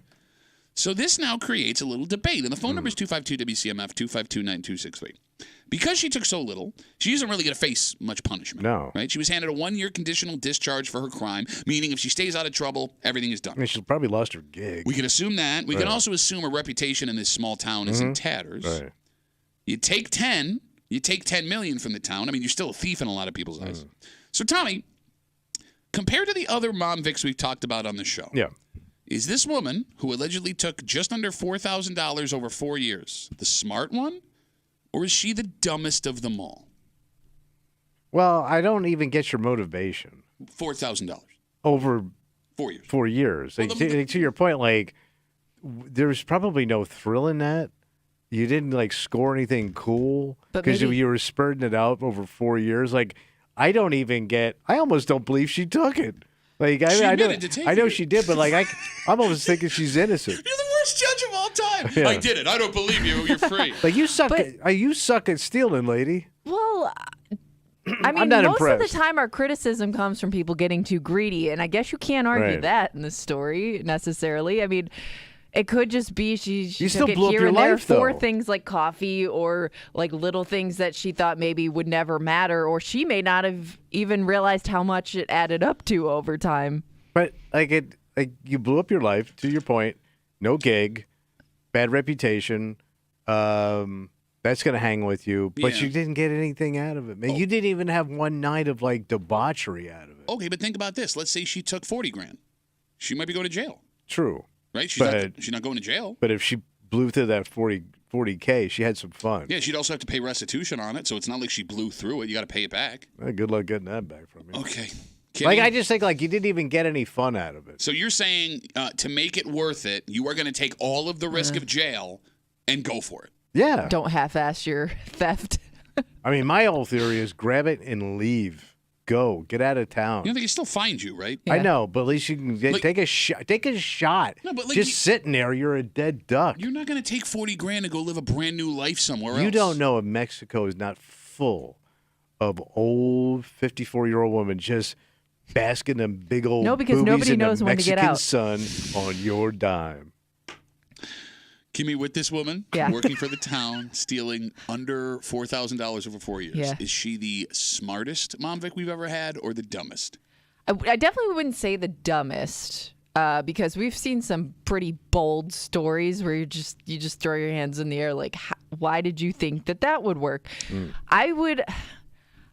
I just think that stealing smaller amounts over time makes more sense in my head and how that could easily add up and you maybe not think anybody will notice that. But like, because you steal, right, to get ahead of the game. You're trying to get ahead, right? It's something. Sure. Why else you take to get ahead, or you feel like maybe I deserve this, or you know what I mean? I like only deserve this, though. I deserve $1,000 a year. Well, let's say, all right, how many days a year? 365 times 5? Okay, we're not going to do this, but they'll be like, no, I mean, that would be around $5 a day. Yeah, in grand total, like, that could be her call. a little treat here and there. Yes, Okay. like if it would average out 7 days a week to $5 a day. All right, but you got to think, like, if you're going to think it through, is that little treat a day worth my career and my reputation? But maybe you're not thinking you're going to do it for 4 years. Yeah. You know what I mean? Again, 252-WCMF, 252-9263. We're talking about this 54-year-old woman. She works for a town just south of us. She was taking money as for, like, marriage licenses, death licenses. She admitted in court that she took $3,869 between 2018 and 2022. So by definition, she's a mom, Vic, but Tony's disappointed she didn't take more. She got a conditional discharge, which means she's not going to jail if she stays out of trouble. Nothing in the story before about her ever having any charges before. So you would think she's going to be good. Yes. All right, Tommy, do you have a number in your head over 4 years what you would have to take to where you would think it would be worth the risk? It would have to be in... just spread it out over 4 years? Over 4 years. Like, you had to hear this woman took blah, and you'd go, yeah, that's worth the risk. All right, so my lowest number would have to be 10 G's. 10 grand over 4 years. So 10 G a year. A year? So 40 grand. Yeah. 40 grand. Right. That could be jail time. Oh, yeah, but 10G, you'll get you some stuff. By the way, 10G won't even do that much for you a year now Bro, anyway. Under the T? Yeah. You can have some fun with 10G. Bro, 10G is 20% of the average American salary. Yes. Yeah, but I guess you could take a hell of a vacation every year. You could, that would give you something to look forward to. Okay, but here's the thing. We always have this discussion about, like, you have this chunk of money. Most of the time, these folks that take this money don't have this chunk of money. No, They you're chip gonna away chip. and they spend. They chip away and they spend. They chip away and they spend. So you're not getting some grand trip out of it. You're going to the casino for a little while. You're buying, making a payment on your car here or there. Like, it's not like this grandiose, exciting Well, that's thing. why it's my bottom number. Okay. Kimmy, what's the number you would have to see over 4 years for you to think it was worth it? Over 4 years, Yeah. I would say like $50,000. 50 more than Tommy? Yeah. I mean, for it to be worth it. Right. You got to get something out of it. Yeah. Okay. All right. But, like, here's the thing. So, like, with this case, with her stealing under $4 grand, she's not going to do any jail time. We talked about that. And even paying back the $3,800 with a minimum wage job, that's something she could do fairly easily. Yeah.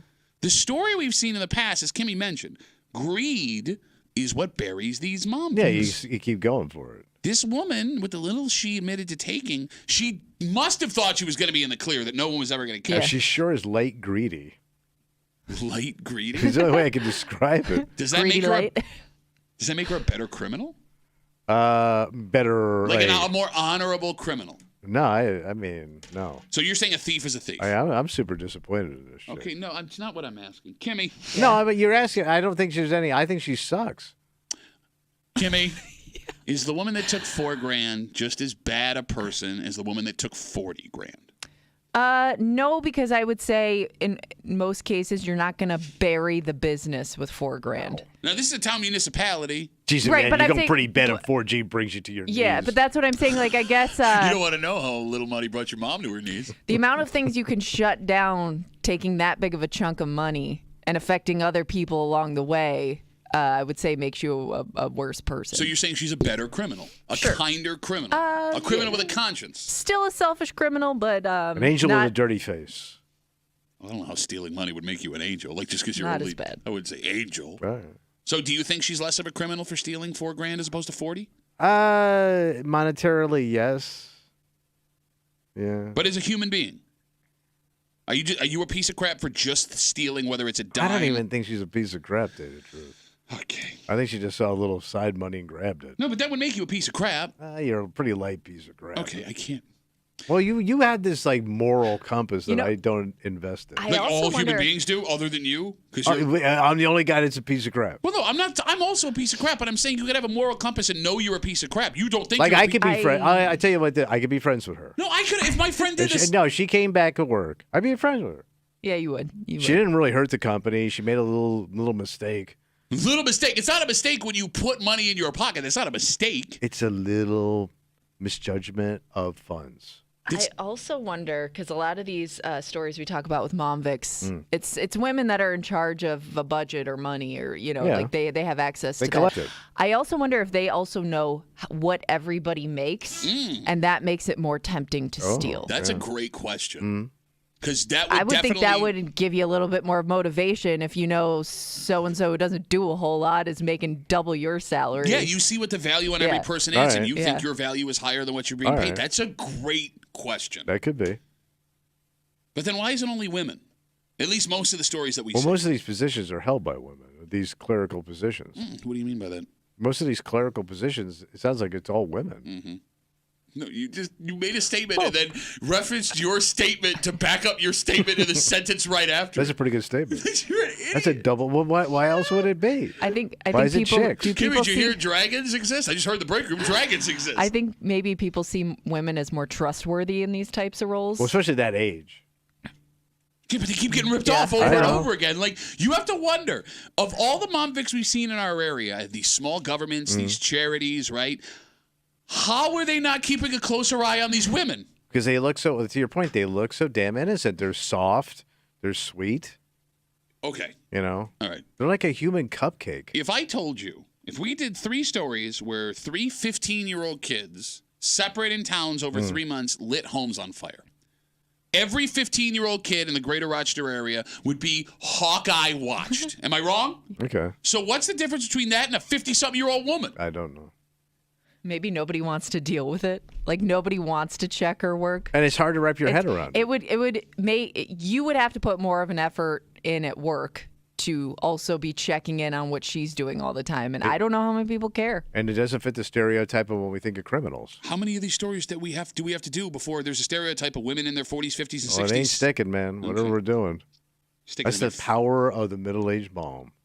You know, the other thing I'm curious about, What's as that? we talk about this 54-year-old woman again working for a town in the southern tier, they say she took just under $4,000 over 4 years, put it in her pocket. Tommy's disappointed, but she's not doing jail time. She's got to pay that money back. It's going to be easy for her to do. Low risk, low reward. How much is a town, village, county willing to look past going missing? Like, if this woman took $500, are they calling the cops? Oh. Could this woman have a good enough excuse where the folks in charge would think it was an actual mistake? Because that's the other thing. The lesser the amount that's missing, the better your ability to go, oh, my God, I made a mistake. I guess it would have to be like the relationship and also how many family pictures are in her cubicle. And does she have a treat jar on her desk? If she has a treat jar and multiple family pictures of her kids and grandkids doing stuff, I think she gets a passola. No, she doesn't, because there has to be I women. think they go I think they go softer on that chick. No. How would the judge know if she has Evidence, my buddy.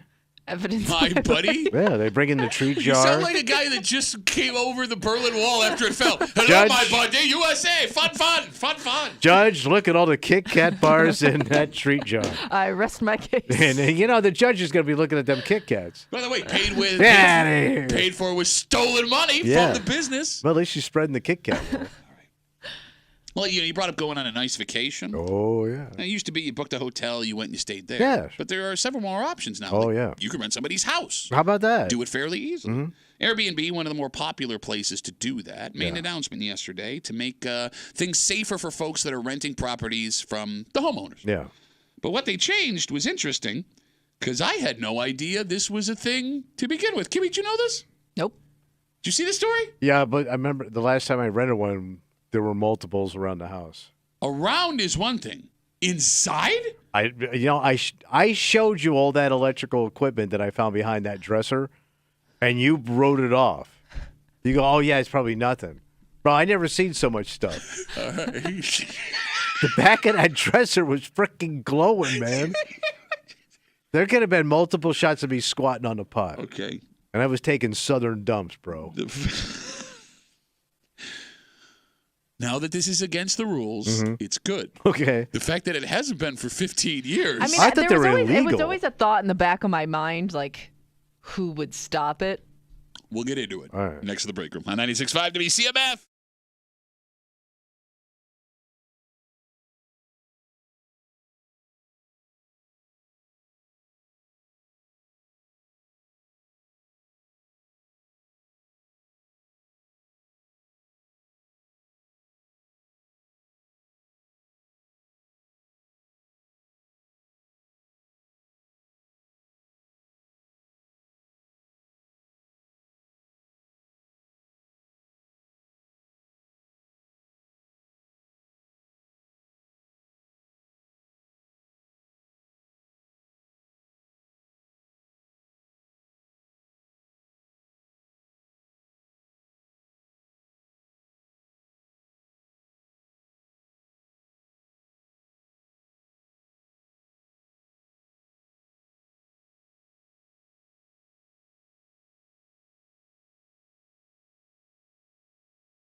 So this is good news for anyone renting one of these places moving what I'm forward. saying. The problem, however, is whether or not you knew this was a thing before they announced their ban yesterday.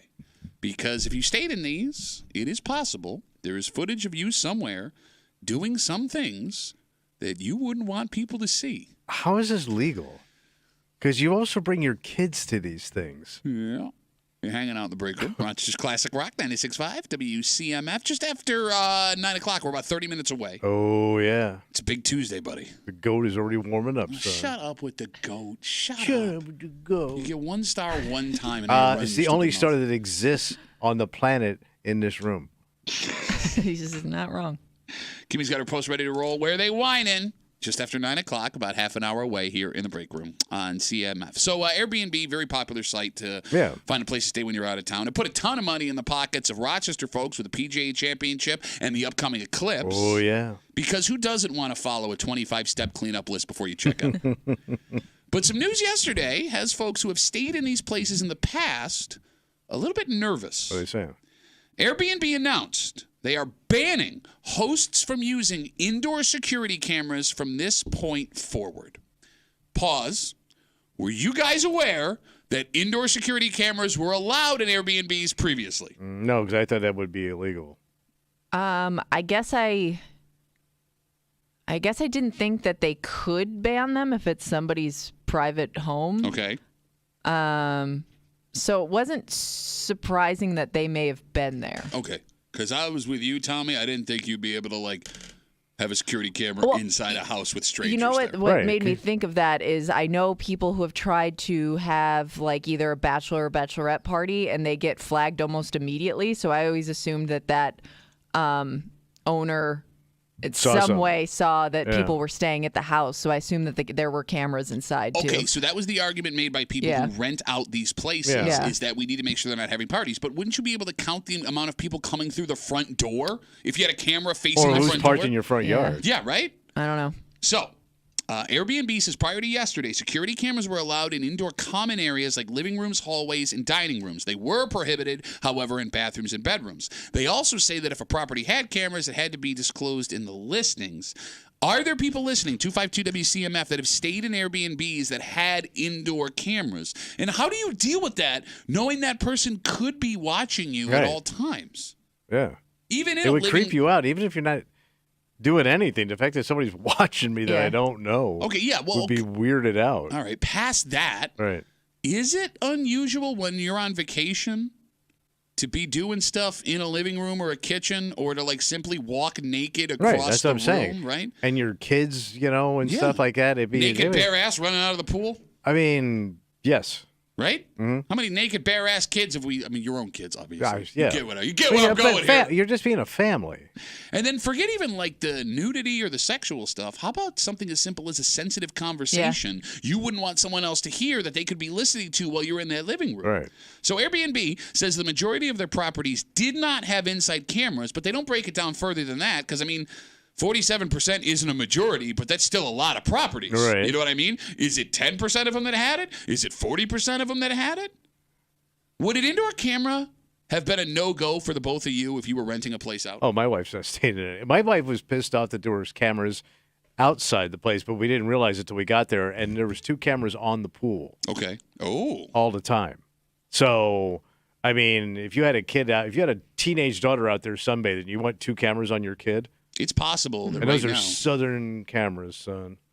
It's possible that right now there are people paying for clips of you on patchyback-haired-old-men.com. Hey, I'm not even getting a cut. Kimmy, would an indoor camera keep you from renting a place? So the only time I've rented these places is with big groups, and I don't know why, but it bothers me less if it's a bigger group in the house. Really? I guess I just don't think about it as much because I just think there's people around watching and listening all the time anyways. Okay. I think it would bother me more if there was just my husband and I staying at a place. It would creep me out a little bit more.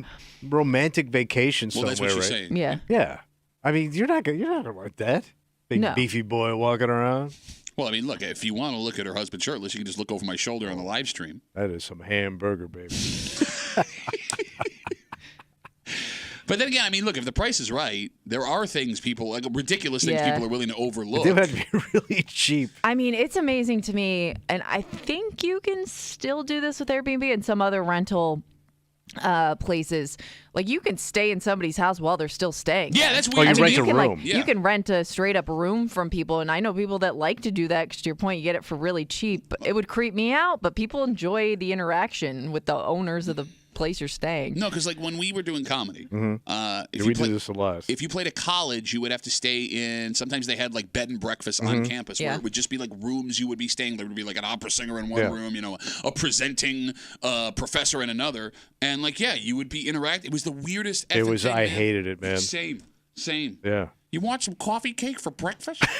No. So in this conversation, now that we're finding out that Airbnb announces yesterday they are banning indoor security cameras from all of their properties, we're also assuming something maybe we shouldn't. What's that? That there weren't cameras in the bedrooms and the bathrooms of these I mean, places. the place I just rented, it could have been all over the place. I don't know. Right. I wasn't looking for it. There are plenty of these types of cameras that are hard to spot, and they would know where to hide them. It's their property. Yeah. Is that something that you guys look for when you check into a place like this? I will now. Well, you don't know what you're looking for. I'm looking for that thing. I'm looking for that light. I see like a little red light or something. If it's a secret camera, they're not going to have a red light on it, you idiot. If they're really hiding a camera, it's probably going to be so hidden you're never going to find it. Yeah, that's why it's called secret camera, man. That's what I'm saying. You couldn't. I don't know. What would I be looking for? Right. That's our I'd be point. suspicious of everything. Kimmy, there is technology, right, where you can like bring it into a room that'll alert you that there's a camera. People will do this in hotels too. There's like a way to check to see if like there's something with the mirror. Oh. Have you heard about this? Yeah, I've heard about this. To make sure it's not a two-way mirror or something. One-way mirror. Two-way mirror is called a window. But I will say this. No, because it's a mirror for one way and a window the other. I thought, isn't it a one-way mirror? You could be right. I thought it was a two-way. I will mirror. say this, like, obviously you have a family, you have daughters. Yeah. I have a wife. But if we were single, I wouldn't care at all. If there was if they told me, hey, man, this discount room over here, it's got cameras in it, but it's dirt cheap. When I was broke, I could care less, man. I still don't want it. What are you doing? Think about what we were doing in those Bro, Motel I was 6s. looking at porn. That's what I'm saying, though. It's just going to be 7 hours of me. You know what I mean? Like, good luck. Look at it if you want to look at it. Okay, but no. But it wouldn't have bothered me, especially if it was a deep discount. It's not so much them looking at it at the moment. It's where that video goes afterwards. Hairy little man eats pizza and plays with self. Look, man. .com. Because I would have the pizza almost right next to my lube. Like, if I didn't look where my hand was going, I was going to pepperoni Madonna. My penis was going to look like an Italian road cone. No, man, look, I wouldn't. You say nobody wants to see that. I don't even care if they look, though. No, but there are people that want to see that. And hell, if you're going to end up doing porn, why not get paid for it? Well, right? that would chat my ass. At the base level. That would chat my ass. What you would see on the camera. No, man, I don't care if I'm alone. I don't care if I'm with my family. Like, I don't want a camera on me while I'm walking around naked. That wouldn't bother me. Okay. Especially if I had the money, I wouldn't do it. But if I was broke and that was a discount and I'm alone, I'm definitely taking it. 252-WCMF, 252-9263. As we get into these discussions now about cameras potentially being hidden in bedrooms and bathrooms and stuff like that, Tommy said he'd check. He'd keep an eye on it. He'd make sure it's not there. Mark says, not so fast, buddy. All right. He's on CMF. Hey, Mark, what's up, buddy? Hey, how you guys doing? Good, buddy. So I don't know if you ever been to a spy store or online, check out spy equipment, but it is amazing what you can buy with a camera. You can get an alarm clock that looks just like any other alarm clock. Well, I'm suspicious that there's still an alarm clock in the house. I have an alarm clock. I use it For every morning. what? Getting up. Where? What do you got to get for it? The 1970s? Yeah, based on that outfit. You said toaster ovens. You can get a spy camera. It's amazing the electronics and personal equipment. How much stuff you got in your house, bro? I live alone, buddy. Just me. So why you at the spy store? I mean, I kind of would go to a spy store if it was just there. I would check it. You wouldn't go? I would, but in that jacket. I mean, Mark. So yeah, go ahead. Mark. If you were in a hotel, staying at a hotel or a place like this, is that something you'd start looking for, or are you saying it's not even worth it? You're not going to find it. No, I don't care. I wouldn't care. Man, you old guys like being willing to crank one out on camera is very bizarre to me. I'm It's very almost like you comfortable with want my it to body. happen. You're not comfortable with your body. Nobody's comfortable with your body. Mark, you were saying you got a camera. I'm sorry, I cut you off. Yeah, I got a camera near Mom's house. Let me know when the next. You guy son of a before me bitch! I let can you go talk over. and you do that to me. You son of a bitch. Mark, thanks for the call, buddy. Have a good rest of the day. Egg on my face, I guess. Which also you could see on the camera if you had it when I was staying at Motel 6s. It turns out there are now people arguing there are ways to find if there are cameras in the bedrooms or the bathrooms. How would you know? Well, Adam's going to tell us. Hey, Adam, what's going on, buddy? Hey, how's it going? What up? Hey, so actually, there's on any phone, if you download an app called BT Inspector, what it does is it basically detects any kind of signal. So a lot of these cameras are set up either like Bluetooth or Wi-Fi. It even detects sometimes the Wi-Fi signal. Right. So the closer you get to the camera or whatever it is, a phone or whatever, it'll detect a stronger signal. So like you'll be like, if you're in a house, like you said, Airbnb, and you're getting signals, it's like, what the heck's going on, you know? So you can actually, sometimes, you know, people are dumb, like camera 1, camera 2, you'll be like, okay, there's cameras in the house. That's a fun way to start my vacation, by the way. Checking in and then Well, I turning guess at into a least you know. CIA agent in Moscow. Okay, don't pretend like you wouldn't want the spy thing on your phone. I don't want to. Like what a hero you would look like to your wife. Yeah, but we'd have to check detecting all the out. Yeah, cameras. she would make him leave immediately. Adam, so do you do this when you check into places? What do you think? Well, no, like actually, it's funny because I use the app. I actually showed my director at the camp I run because you know we don't allow phones or anything. So Oh, he's that's camp like guy. the main thing. That's the main thing. It'll be like, okay, you know, why is there signals going on? And you'll be like, okay, we know you guys have stuff.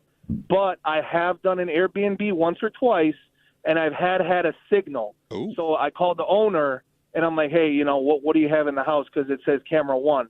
So they're like, he was like, yeah, there's a camera in the living room. And I was like, well, why isn't it on the Airbnb? Because I honestly didn't know until you just said it now. So I called Airbnb or whatever, and they took care of it. But it's kind of creepy. You know, you get an Airbnb, and it's not listed. It's like, why are people watching it? This is why I want a hotel room. Well, but again, you're being naive thinking these aren't in hotel rooms either. Yeah, but at least there's probably less of it in a hotel room because it's not being Right, operated. There's only one room to Oh, but I mean, do what you got to do in. No, but I'm sure these corporations don't want this stuff. And It wouldn't be the corporation. It would be the housekeeper, the Right. folks that Somebody work that there. but I'm guessing that risk is lower Okay. than creepy where I just stayed. Okay, I don't know, man. Hey, Adam, thanks for the call, buddy. I really appreciate it. Because it's I easier to appreciate set you up. guys. I love listening to you guys. Thank you so much. Oh, Adam, we love you, What a buddy. guy. We love you. You want to say something about my mom, too? You want to be a dick, or you just let you go? No, I'm never a dick. All right, Adam, you're a kind man. Thank you. I appreciate it. Let's put a camera in his house, see what weird stuff he's doing. Because every time we've rented these places, there's always some kind of cockamamie issue, and then the cameras were just another level.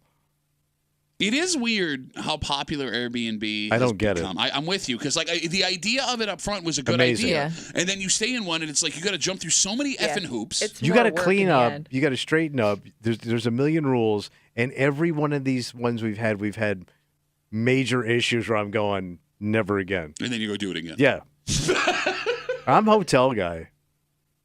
We got Facebook messages coming in. You can always get us at WCMF or the Break Room Facebook page. This comes in from Derek. Derek says, tell Tommy not to be so sure about hotels, as you were just speaking. I am sure they're in there. There are several people who will trade hundreds of video files of folks who don't know they're on camera in hotels doing all sorts of different things it's on on the the dark web. Super dark web, man. Is that unbelievable? That's his conspiracy theory. I'm not buying it. I mean, that sounds like a thing. Yeah. Okay. It's not like surprising. So that would mean somebody had to go in there and install that. Yeah. Yeah. And the people that wouldn't be own the these hard hotels and clean these hotels would never find them. Yeah. Even though there's technology, we just found out that a hotel could go in and make sure these things are removed so they don't have any liability. Okay, but you've also been in hotels before. It's just chaos nonstop. A It maintenance is. They're person. trying to flip the room fast. Yeah. I mean, hell, man, there are things you'll pull your covers back and find stuff they didn't find. Great point. Find an old dildo, you just throw this old son of a bitch out or rinse her off. Rinse her off. You could use it again. Don't throw away a good dildo, son. Which is my favorite Ribs Arkansas song. Don't throw away that old dildo, son.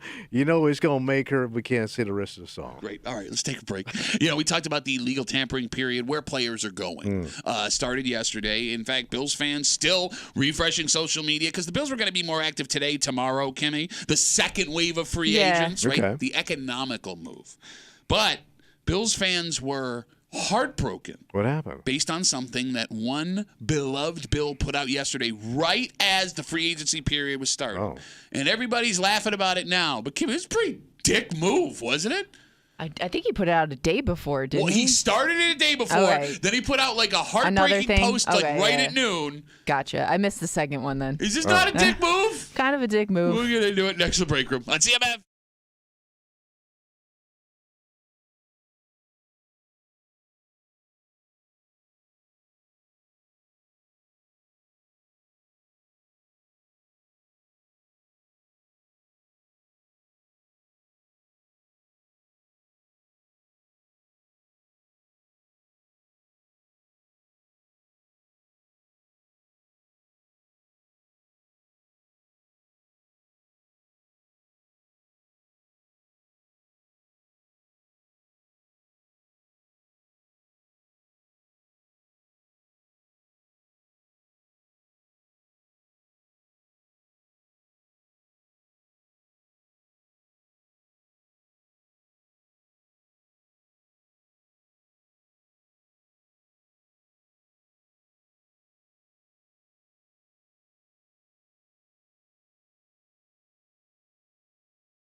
Hey, man, ha, ha, ha, ha, ha. It's maybe not so funny. Ha. What happened? After what happened last week with all Bills fans and their hearts being ripped out of their chest. So I don't know why you do this. I don't know why you do this. And Kimmy, he got everybody. Like NFL insiders starting to speculate where he was heading. So it was a gag?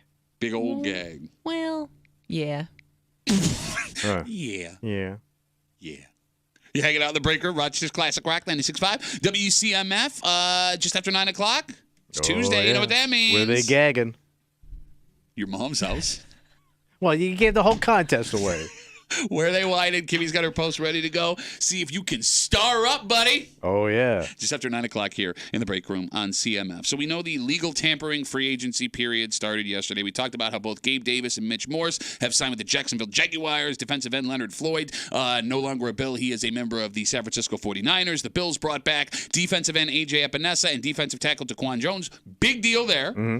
But someone that no Bills fan expected was going anywhere gave us all a heart attack yesterday. What happened? Well, Kimmy brought it up. She's right. It started a couple of days ago when offensive tackle Dion Dawkins started posting like these weird cryptic messages.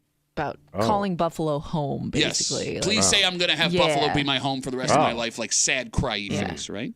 So then yesterday at 11 o'clock, noon, right as free agency was starting, he posted this on Instagram. Quote, "It was good while it lasted, Buffalo. Peace sign emoji. Excited for the next chapter of my football career. Wonder if it's okay to eat ranch now." So he's gone. This is what it seems. He's out. And Bills fans start... Why don't you bring up ranch? It's over. She's right about that. Yeah. Bills fans start flipping out. Yeah. They're screenshotting this post. They're sharing it on Twitter. They're sharing it on Facebook. Tommy, NFL insiders, legitimate folks in the know, they bit hard. I mean, there's one thing to make it cryptic where everybody's speculating, but I mean, that pretty much says I'm out. Yeah. But he is a guy that has a sense of humor. Well, see, that's just it. It was a big old goof. Mm-hmm. Big Yeah, old he's goofus. fun. Yeah. He did that before the Bills, 10 minutes before the Bills announced he was signing a $50 million extension with the Bills. Damn. 3 years, $50 million. Wow. Okay.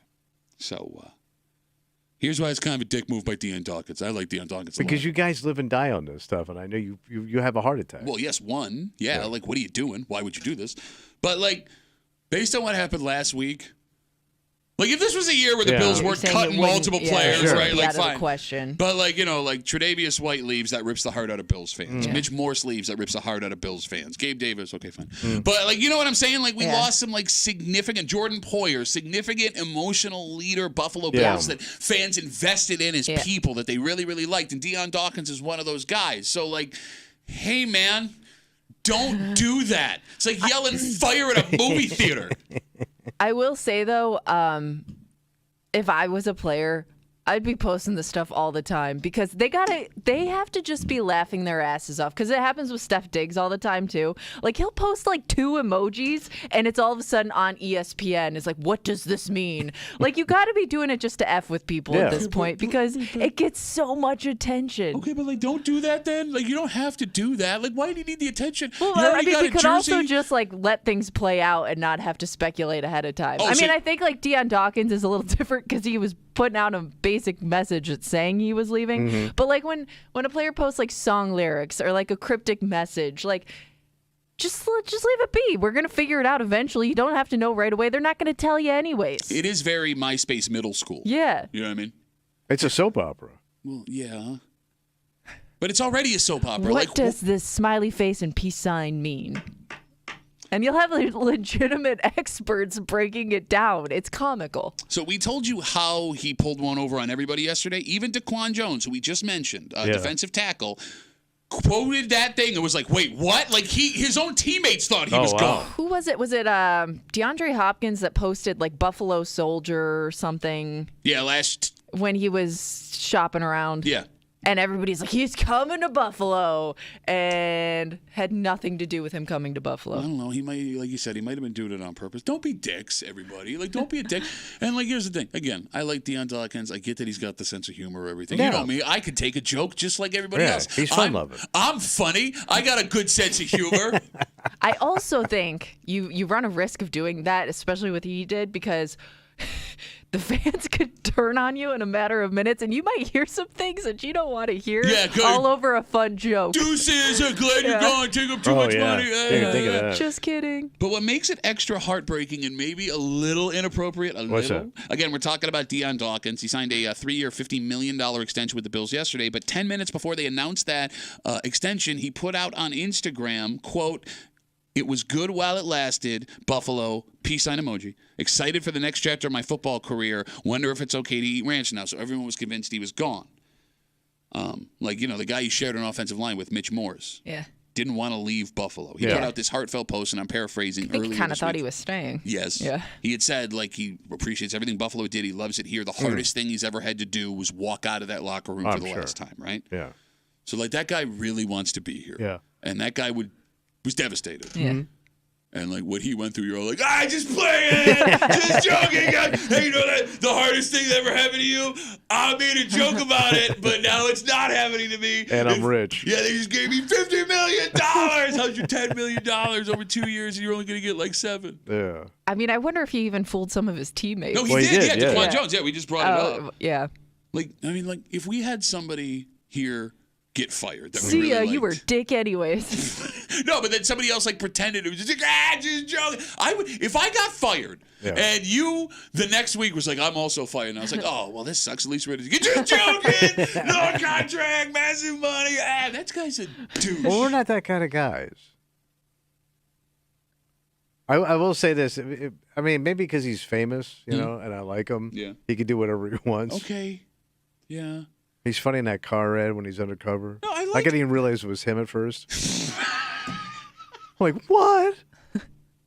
That 300-pound man and glasses with a beard on? And then Steve Tasker walks out with that beard mustache. I'm like, this is crazy. No, I'm not saying this makes me not like the guy. I was just like, you okay? Not cool, man. And he's, there's the thing you forget. He's a kid. Yeah. He's still a kid. I think he's close to 30. But he's kind of young. He's not like a 50-year-old man. He's still a kid. And he plays a kid's game. He's probably still that guy. He turns 30 next month. Yeah. That to me is a kid. No, of course, because you're old as crap. At 30 years old, you should know better. You should know a little bit better. Don't play with my emotions. Come on, he's walking in with his shirt off. He's got a sense of humor about himself. And I love that. Right. I love that for you, Dion. Yeah. I love that for you. Don't hurt me. Right. Don't mess with our emotions. Baby, don't hurt me. Well, maybe if you guys wouldn't feed into it and overreact so much, because you kind of feed the beast. Did you say don't overreact? Don't overreact. Did you, of all the most Mr. Cool overreactor in the history of reactions? The goat star don't overreact.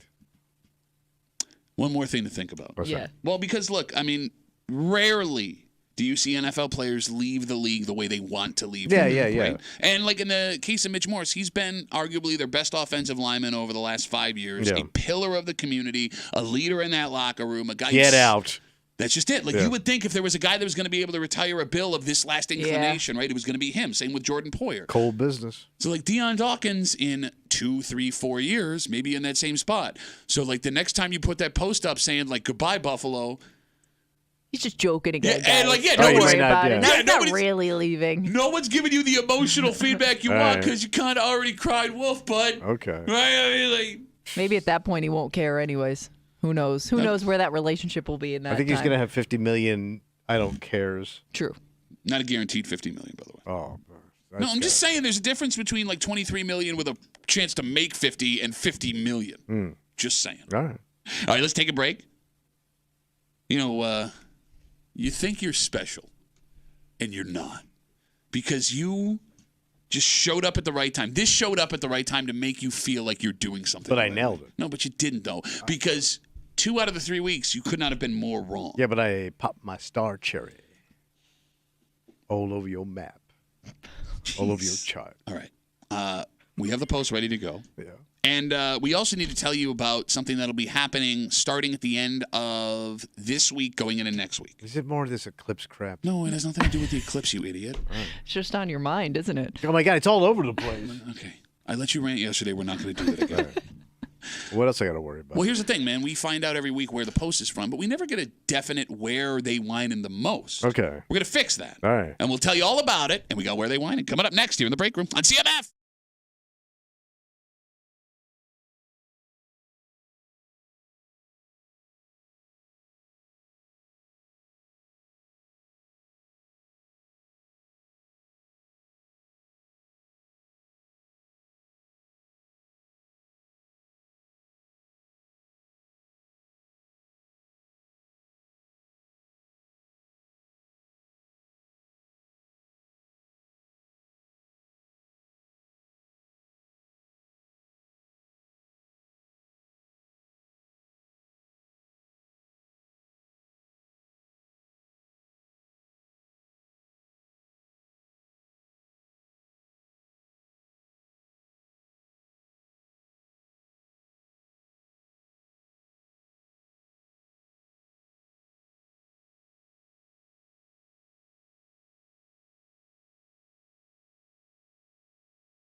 Look, every week we find out where they whine in for this week. But we don't have any rock-solid details on where they whine in all the time the most. Yeah. And we're going to try and fix that. Okay. You're hanging out in the break room, Rochester's Classic Rock 96.5, WCMF. If you want to watch the show, watch two men playing a game that doesn't have a prize, that doesn't matter at all. Nothing. Get the angriest you've ever seen at two men get angry at each other. And the jealousy that comes out. You can log on to the Odyssey app, WCMF.com, YouTube or Twitch. On YouTube and Twitch, you can get us at The Break Room WCMF. We are live. We are rolling. You can check out Tommy's Daktari jacket. All of that brought to you. But with all my star money. All of that brought to you by our good friends at Three Heads Brewing. By the way, you can check out their Honey Smuggler Lager, malty and smooth. That sounds nice. Just like you, Tommy. Super malty. All right, so the phone number is 252-WCMF, 252-9263. You're going to have a second to call and get in right now if you want to. Yeah. And if you want to guarantee you make the show, do it right now. Before we get there, the NCAA tournament, basketball tournament's coming up. Oh, the madness. And it occurred to Kimmy and I. What's that? We know every week where the whining shows up from. Yep. But we don't know where they're consistently whining the most. And to be fair, if we were to use the data from this show, it wouldn't really show us anything because they're just random posts that we're using. Yeah. We don't know the amount per town. All right. Yeah. So starting late this week into early next week, we will be doing a 3-4 week bracket challenge. Okay. Where we will have all of the towns in the greater Rochester area listed. Right. And we will run them 1 seeds all the way to 16 seeds. 1 seeds to 8 seeds. I think we're going to have 32. Okay. Where we will finally, once and for all, based on your votes, figure out which is the whiniest, bitchiest, sissiest ass, bug up there, you know what town in the greater Rochester area. I like it, man. And That's cool. We are looking for suggestions for 1 seeds all the way through. We're going to try and name it the way, the way that they do the tournament. So you can tweet at us at WCMF Break Room on Twitter. You can get us on our Facebook page, both WCMF and the Break Room Facebook page. Okay. Love it. With that being said, you've got your 1 star. Yep. You feeling good today? Of course I do. Despite that jacket? I'm dressed up nice. Okay. Kimmy is answering phone call. I can hear her yelling on the phone. Just give me your name. Just give me your name right now. Just give me your name. Just tell me. It's, can I make up a name? Give me an effing name, man. Just make up a name. Kimmy, are you ready? Yes, I'm ready. All right, let's make it happen.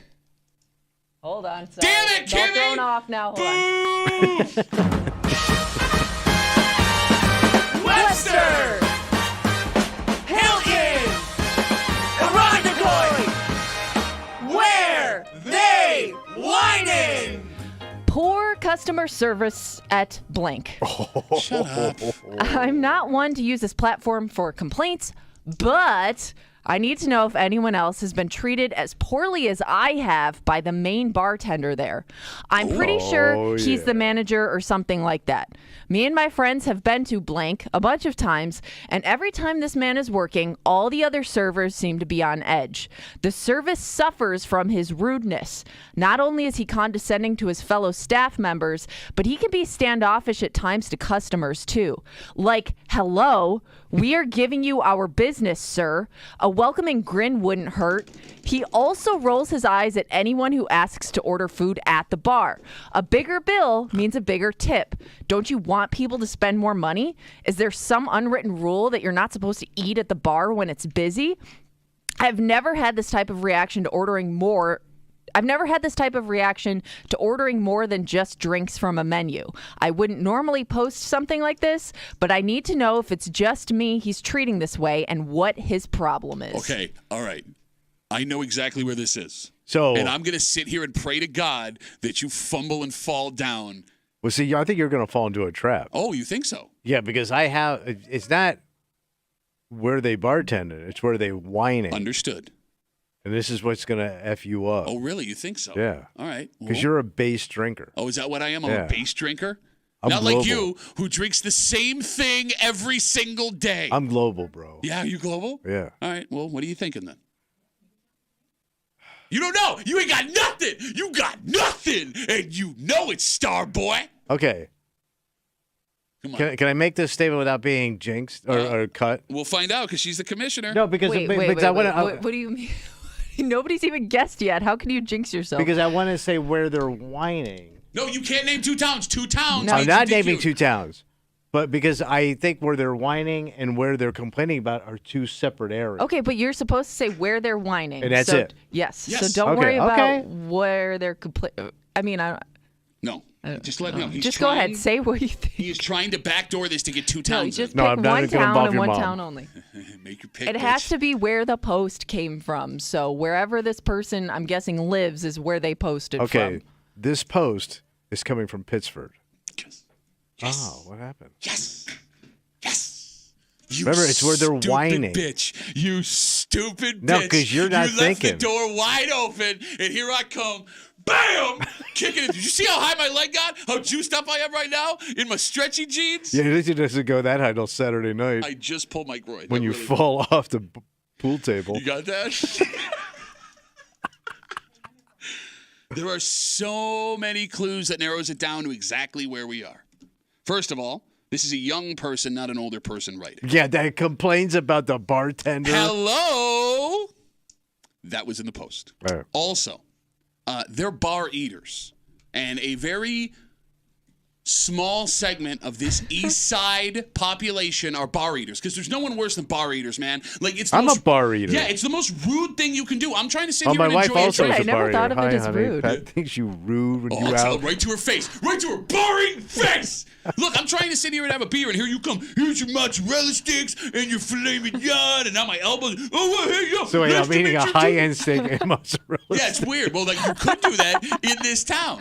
And this town has become like the bar capital of the greater Rochester area, definitely the east side. They whining in Fairport. No. And I have never been more sure of anything in my life. Man. Bro, it fits the bill perfectly. I mean, it's not a bad pick, but it's not star-worthy. We're gonna You find ain't in out. the Star Club, but Bro, that Star Club. tell you that. It's Fairport. It's never been more than Fairport than it is in Fairport. Because right I now. don't think this bar exists on the east side. What the hell are you talking about? So why'd you pick an east side town, stupid? Because I think these are people that go to this area to drink. Oh, is that what they do? Because you say no one in Pittsford ever goes to the west side. No, because I'm saying what I'm saying is they're drinking in Pittsburgh, but they're not. Oh, I'm sorry. What? They're You better walk that line, No, star I said bitch. they live in Pittsburgh. Yeah. But they're drinking downtown. But your pick is. I said they live in Pittsburgh, but they're drinking downtown. And you said it again. Why is that wrong? You just picked two places. No, I man. didn't. My pick is Pittsburgh. I believe the bar they're talking about is not where You they could have just they said did drink. you could have just said the bar. I Why think am they're I- drinking wait, at how is am I not in discontinued? Pittsburgh. You've been disqualified. You can't. I'm on the board of directors. I have a star. She- Pittsburgh's back on the board, Pittsburgh everybody. is on the board, you stupid bitch, bro. Why can you just not help yourself? I know. I go. You say one town I where did. they're whining, and then you go. They went to but they live in But that's different. That's not what I was gonna say. All right. So you're out. Your star has been taken did it away. to yourself, You know, I Matt. think that That's when a you rip, disqualify man. yourself, maybe you should take stars off the board. No. You get to keep your stars. No, You get no. to keep your stars. No, that's bullcrap. Why? Because like if there's a penalty He in football, earned the. I mean, past week. There's a penalty in football. Did they take away their Super Bowl? they for take the yards next- away. It's They a- take it's a yards. They don't week take to the week Super thing. Bowl away. That's a Super This Bowl. ain't a win. Super Bowl where you're disqualified. Why don't you sit on the sidelines and watch, bitch? While I win this That thing. is so unfair, man. Shut up! Don't run your stupid mouth. Well, whoever's listening, take Pittsburgh because they're drinking downtown. 252 WCMF 252-9260. Well, now you're free to say whatever stupid thing you want while people are Yeah. calling in. Hey. You can say Fairport, they got whatever you two want. damn bars. There's like 15 bars in No, Fairport there now. ain't. It's one. It's a beer garden crap. Got that? 252 WCMF 252-9263. There's one rule and one rule only, and you just heard it. You got one pick. If somebody Jesus, says watch what you say around here. your pick while you're on hold, you got two options. You can either hang up the phone, try again next week. We do not care. Or pick another town. All right, you gotta listen. If we pick up the phone and you go, I was going to say, but now I'm, you've been disqualified. And as you heard, Kimmy is the commissioner. Final say. Bill's kicking it off. Bill, where they whining, buddy? Bill, this is Bill, and I'm going to guess Brockport. Why Brockport? Well, I had to pick something. I basically called in because I wanted to say I'm the hash brown guy. Are you really the hash brown guy? I am the hash brown All guy. right. That's why I wanted to give me a different name. Bill, all right, listen, Bill. Bill, Bills, here's what I need you to do. I want to get your information and we want to talk to you, but we are in the middle of the most important thing we do all week. Can I put you on hold and have Kimmy get your phone number? We can call you later. Yes, I'll take Brockport. Okay, Bill's got Brockport, and he just wants his hash brown. He paid for an extra hash brown. Wow. Bill, hold on, buddy. Sit tight, okay? Thank you, Bill. Kimmy, get that man's I information. feel bad for yelling at Bill now. How dare you yell at Bill? I was just trying to get to the game. All right, cool. 252 WCMF, this is the greatest moment of my life. All right, let's talk to Randy. Randy, where they whining, buddy? Waterloo, New York, man. Waterloo. These are the whiniest people I've ever met in the world. Like, you go to a buddy's house and their cat gets fleas, and they're like, "Oh, they must have jumped off your pants and got my cat's fleas." What the hell are you talking about, Randy? What's this pick again? Waterloo. Why, man, you're too far out, Waterloo. You couldn't have won if you wanted my buddy's to. cat gets fleas, and they're like, "Oh, they must have jumped off your pants." Bro, you're too far out. Or nothing. Randy, that's terrible. All right. I lost my money at the casino. It's all your fault. Randy, do they even have bars in Waterloo? There used to be awesome bars in Waterloo. They've kind of narrowed it down. Back in the day, it was great. Ones. Okay, Randy, I'm going to let you go now, but thanks for the call. Waterloo. All right, so we kicked off with That's our first Waterloo. It is. You've disqualified yourself. We got a call from Hash Brown Guy yesterday. If you missed that break, you're going to want to check it out at WCMF.com on our podcast. And then we go into Waterloo. Let's get this train back on the tracks. All right, we ready? 252 WCMF, 252-9263. James, where they whining, buddy? Greece. Why Greece? It just sounds like, well, I used to live in Greece. Okay. And there's a lot of people that just like to eat at the bar and go. You know what I mean? They don't want to pay a tip. Okay. Especially young people like that, you know. These damn young kids. The bars used to be better in Waterloo. These are your today, people, they man. don't want to do this stuff. He just wants his hash brown. We got a lot of things going on right now. And then get out. So I just got a feeling that it's from Ain't Greece. no goddamn Greece. There's a lot of bars there that, especially like one particular bar that And I know everybody's of, rude in Greece. I never got like pleasant Yeah, service. and in the Greece. music- Shut up. That's exactly what they say when you order. Is that what they Shut say? up. Yeah, shut up. Maybe they're rude to you guys because you're both idiots. Maybe that's the issue. Everybody's corporate, rough out There's there. a lot of corporate enterprises there. A lot of corporate, like there's Greece is totally Red gone corporate, Lobster, bro. Applebee's has a bar there, and I can see the manager there rolling his eyes. You know, oh shit. James, I'm gonna let you go now because he's rambling. But thank you. Okay, here's what we're gonna do. What? We're gonna take a breath. All right. I'm good. No, because we're gonna reset because this has been complete chaos up front. Everything is backwards. Got all thrown off by Bill. Yes, and I can't wait to talk to him. But the next couple of calls, we're going to get back on track because I trust these people. We got two Chris's. We're going to do them back to back. Oh, yeah, you usually do. You got that, Mr. DQ? 252 WCMF. Let's talk to our first Chris. Chris, where they whining, buddy? Morning, guys. Irondequoit. All right, why Irondequoit? Because a lot of younger people are moving in there, and there's a bunch of bars and breweries. And What the hell's there a also, bunch of bars in Irondequoit? There are a bunch of bars in Irondequoit. Hey, you know, a diner ain't a bar, bro. Depends on which diner you go to. They all serve booze. Yeah, but not at a bar. What bar is in Irondequoit? There's like 50. I can think of like 10, 15 bars off the top of my head. Were you? Yeah, there's some new breweries, there's bars, and there's chain places, too, that have bars. Yeah. Stupid. Bro, it's Irondequoit. They have Ridge Road. Yeah, but Did you forget Ridge Road was Irondequoit? Stupid. I can't name a bar on Ridge Road. A bar. A bar? A bar on Ridge Road. Well, I mean, look, the bar restaurant also counts as a bar. Yeah. Stupid. Name one. There's both of those. Guida's?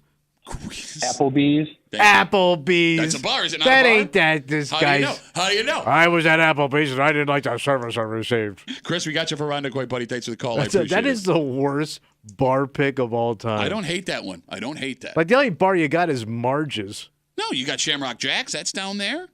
No? Oh, yeah, my favorite Shamrock Jack. Going down to the Irish pub now? Yeah, it's one of the most popular bars in Rochester.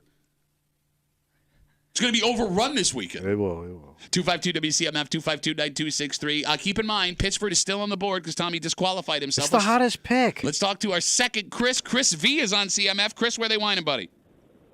All right. First of all, Duffy, your pick is crap. Okay.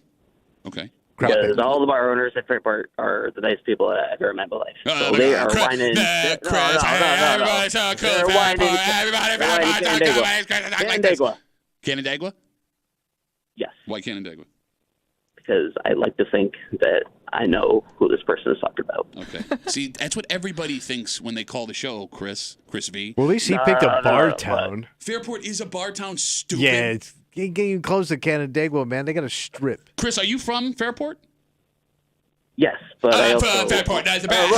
My town. Oh, God, everyone's cool. How dare you talk about government-subsidized porches? Canandaigua. You can call me back later and tell me I was right. Okay, Chris, I'll call you back later because Fairport's on cool. I got a call. By Chris V. What? That's what I'm talking about. That's the guy who wrote that post. Kimmy, you know. I think it was a woman that wrote the post. Okay, you know the type. It's a mid-20s. Oh my God! How dare you? My dad, Phil. I thought it was an older person. That's a younger person. 252 WCMF 252-9263. Let's talk to Mike. Mike, where are they whining, buddy? All right, I don't want to get too graphic with my reasoning here, but, since you have a kid from the Make-A-Wish Foundation in the recliner there, I saw him on the video feed. So I'm thinking that the highest concentration of your douche bars are on the East End. So you're thinking downtown somewhere? Yeah, the East End. Well, Park Ave, that's all East End crap. Okay, well, hold on, but you got to be more specific, because Park Ave's a certain neighborhood, Monroe Ave's a certain neighborhood, East and Alexander would be a certain neighborhood, so you got to narrow it down further. Oh, you bassa. Okay, we'll go East End downtown. Yeah, we'll go with that. East Ave area. So you think this person lives near East Avenue and drinks here and wrote this post? Yeah, because they're entitled, sniveling little douches going to their douche bars, and if they don't get it their way, they get online because that's what the punk ass kids know. I hate to break this to you, Mike, but this is not a punk ass kid. And here's the thing, Mike. Here's the other thing. Let me live in my dream. Okay, it's your fantasy. Has anyone ever been to a bar in East Alexander and watched someone order food at the bar? Who would eat food in those places? It'd be a little sticky. I wouldn't be caught dead at East Alexander. I'm a grown adult. All right, Mike. I do my drinking at home on the couch. This was an interesting ride, buddy. Thank you for the call. I appreciate it. Took us a lot of different directions. Yeah. What is in the water this week with the phone calls that we're getting? I don't know. All right, 252 WCMF. Mike also didn't sound that old. No, who knows? Like, there are 30-year-olds now. It's like back in my day, 6 months ago. 252 WCMF 252-9263. Sit tight if you're trying to get on. We got you guys on hold. Kimmy, can you give us the post one more time for the folks that are just joining us? Poor customer service at blank. I'm not one to use this platform for complaints, but I need to know if anyone else has been treated as poorly as I have by the main bartender there. I'm pretty sure he's the manager or something like that. Me and my friends have been to blank a bunch of times, and every time this man is working, all the other servers seem to be on edge. The service suffers from his rudeness. Not only is he condescending to his fellow staff members, but he can be standoffish at times to customers too. Like, hello, we are giving you our business, sir. Hello. A welcoming grin wouldn't hurt. He also rolls his eyes at anyone who asks to order food at the bar. A bigger bill means a bigger tip. Don't you want people to spend more money? Is there some unwritten rule that you're not supposed to eat at the bar when it's busy?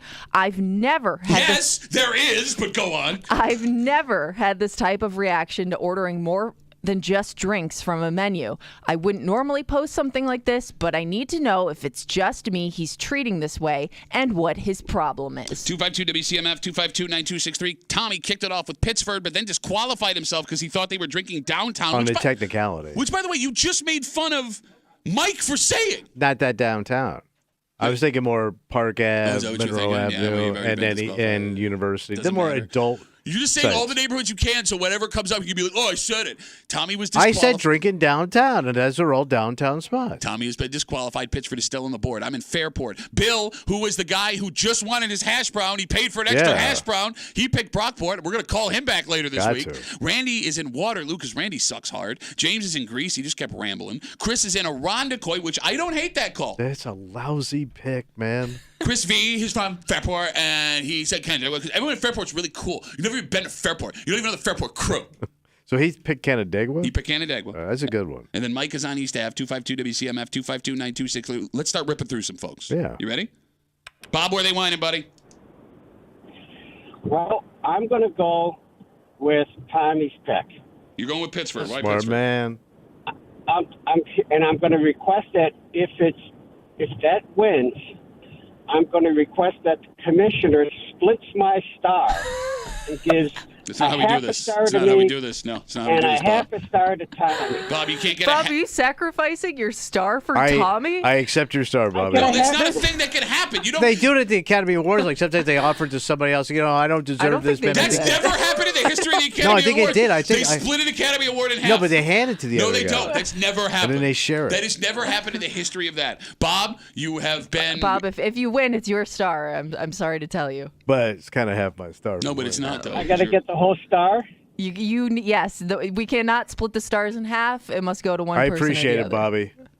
You're the man. All right, buddy. All right. Well, I'm staying with Pittsburgh, but maybe I'll still lobby from the commissioner to change this rule. Okay, yeah, you keep writing letters, Bob. I'm sure it'll change things. Thanks for the call, buddy. Have a good rest of the day. 252. What a sad, sad man. What? We're star bros, and you're jealous. Yeah, I bet you're a star, bro. I would star up on him anytime. 252 WCMF, 252-9263. Patrick, where they whining, buddy? You know what? I'm going to go Charlotte on this one. Charlotte. Why Charlotte? What bar you going in, Charlotte? There's a ton. Charlotte's got a pretty decent set of bars down there, and I've been down there where there's been like some really, really big douchebags. You got Smackers, the ashtray. What do you? You got Pelican's Nest. Okay, he's You not have- really naming bars. You also got Drink This. Wait, I don't hate that pick either. Like, if you're going to go for a West Side version, I By the think. way, the Pelican's not even open yet. Like, the Pelican isn't even open for another month. You're picking, like, Summer River Bar. Yeah, I went down to Pelican. I knocked on the door. Nobody answered. Piece of crap. Patrick, I'm with you, buddy. Thank you for the call. We got you for Charlotte. Well, my waterfront January cocktail. 252 WCMF. Let's talk to Steve. Steve, where they whining, buddy? I guess I got to go with Victor. Why? What were you thinking before?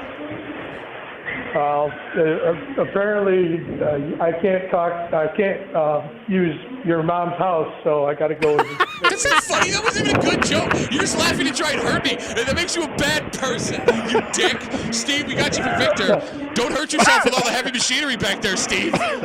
That's right. That's right. Bye. 252 WCMF. It's a sausage fest in here. Just how you like it. Shut up. Shut up. I hope you're choking to death. 252 WCMF. No, your mom's not here.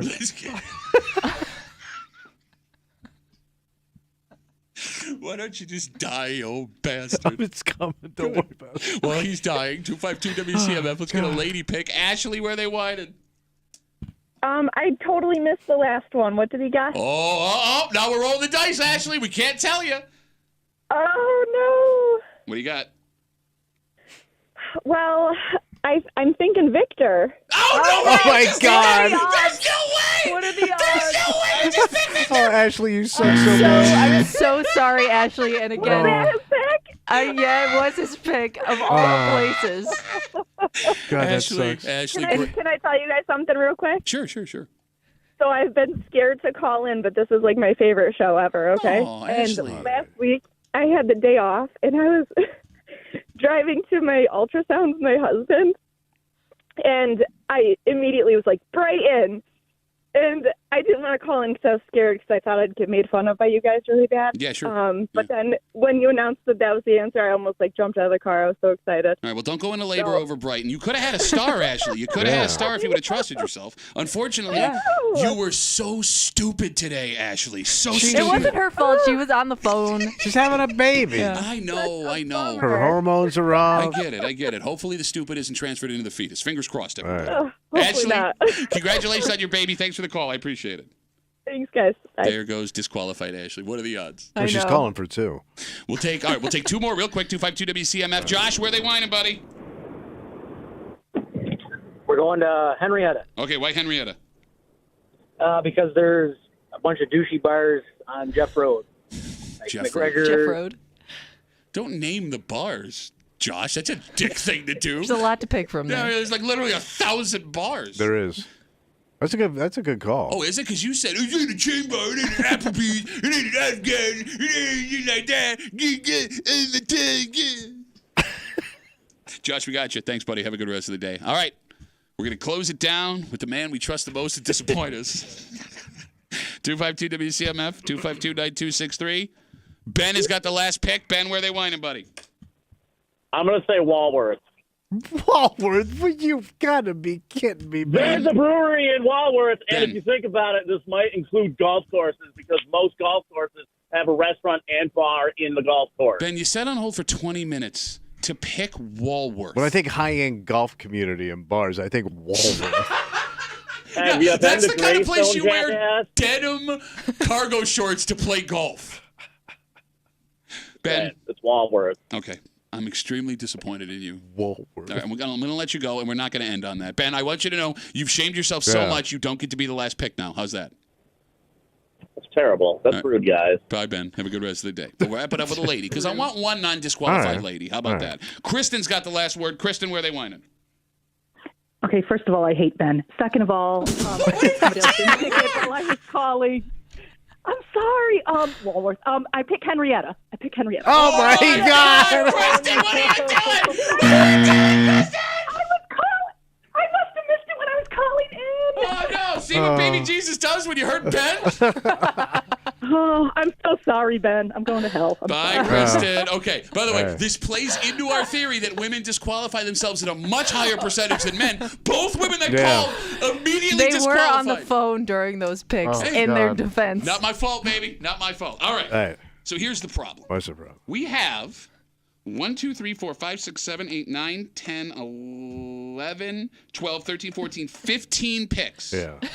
3 of them are disqualifications, Yeah. which hurts us. All right. And like 5 of them are the... Some people don't get what's going on or what?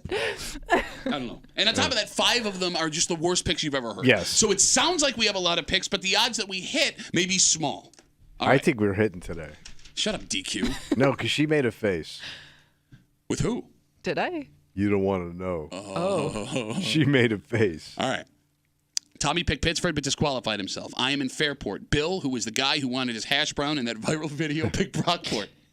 Randy ruined everybody's day with Waterloo. James picked Greece and just kept talking and wouldn't stop talking. Chris is out in Irondequoit. Chris V from Fairport, who got mad. I said Fairport, picked Canandaigua. Mike went down to East Ave because it used to be cooler back in his day. Bob is in Pittsford and wanted to split his star with Tommy if he wins. That is not allowed in where they whining. Patrick is in Charlotte, to which Tommy replied, "What bars are you talking about?" Completely ignoring all of the bars in Charlotte. Steve is in Victor. Ashley disqualified herself by picking Victor immediately after Steve picked Victor.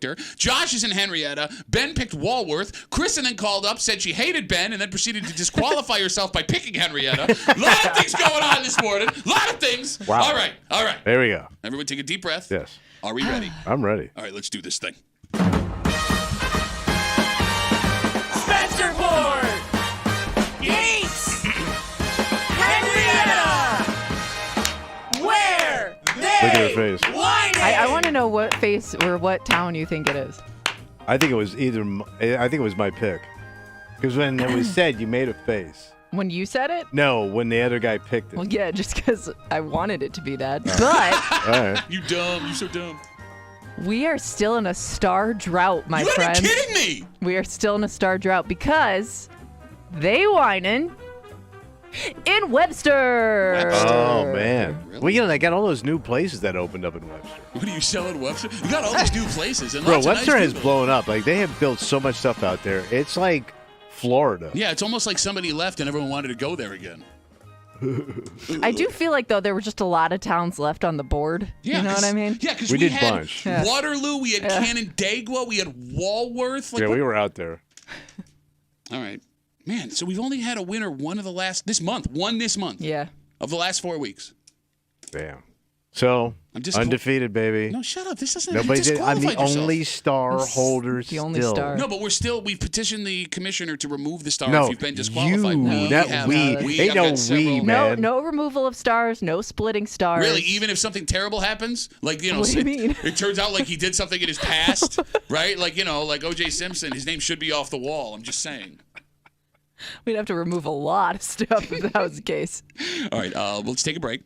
Congratulations to nobody. I'm all disappointed in Yes. each and every one of you. Easter's around the corner. Yeah. And with that come the festive, like, candies and products. Sure. But this is something nobody asked for, despite the fact that it's become so popular, it's being sold secondhand for more money. Than what it's- Secondhand? I'll explain everything next to the break room on 96.5 WCMF.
I mean, around this time every year, a massive debate breaks out as to whether or not people should even eat these. Oh. So this adds a whole new wrinkle. Who the hell is this for? What are we eating? You're hanging out in the break room. Rochester's Classic Rock 96.5 WCMF. We got an early Easter this year. Yeah, super. It's in March. Yeah, we're just like 2.5 weeks away from it. And you may have started to notice the Peeps showing up on shelves. Oh, God. I think they're gross. I told you my brother eats them. I know. I don't It's get a lot of like holiday candy that just doesn't make sense to me. But this is the worst. Is it worse than candy corn? It's the candy corn at Easter. Yeah, no, you're right about that. I would put them on an equal level. But this discussion isn't about eating Peeps. What are you doing? It's about smelling like Peeps. Oh. Five Below, you're familiar. Yeah, it's a cheap store. Yeah.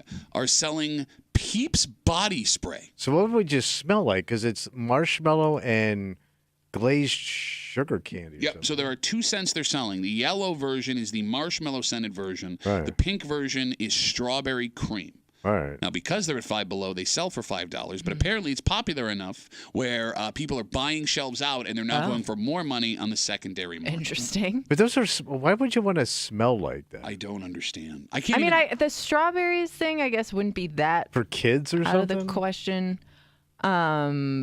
The marshmallow one, I'm having a tough time with 'Cause I'm because I trying to don't even wrap really know what marshmallows. Do marshmallows have like a distinct scent? You know They when you probably smell it. do, but it's just something I would be attracted to. I don't know. When's the last time you smelled a marshmallow? But you know, like when you open up a bag of something, you go, "Oh man, that Yeah, smells yeah. good." I've never had that reaction when somebody opened up marshmallows. Or Peeps. Like none of Right. that stuff. Like, yeah, because like that's And just it's selling out.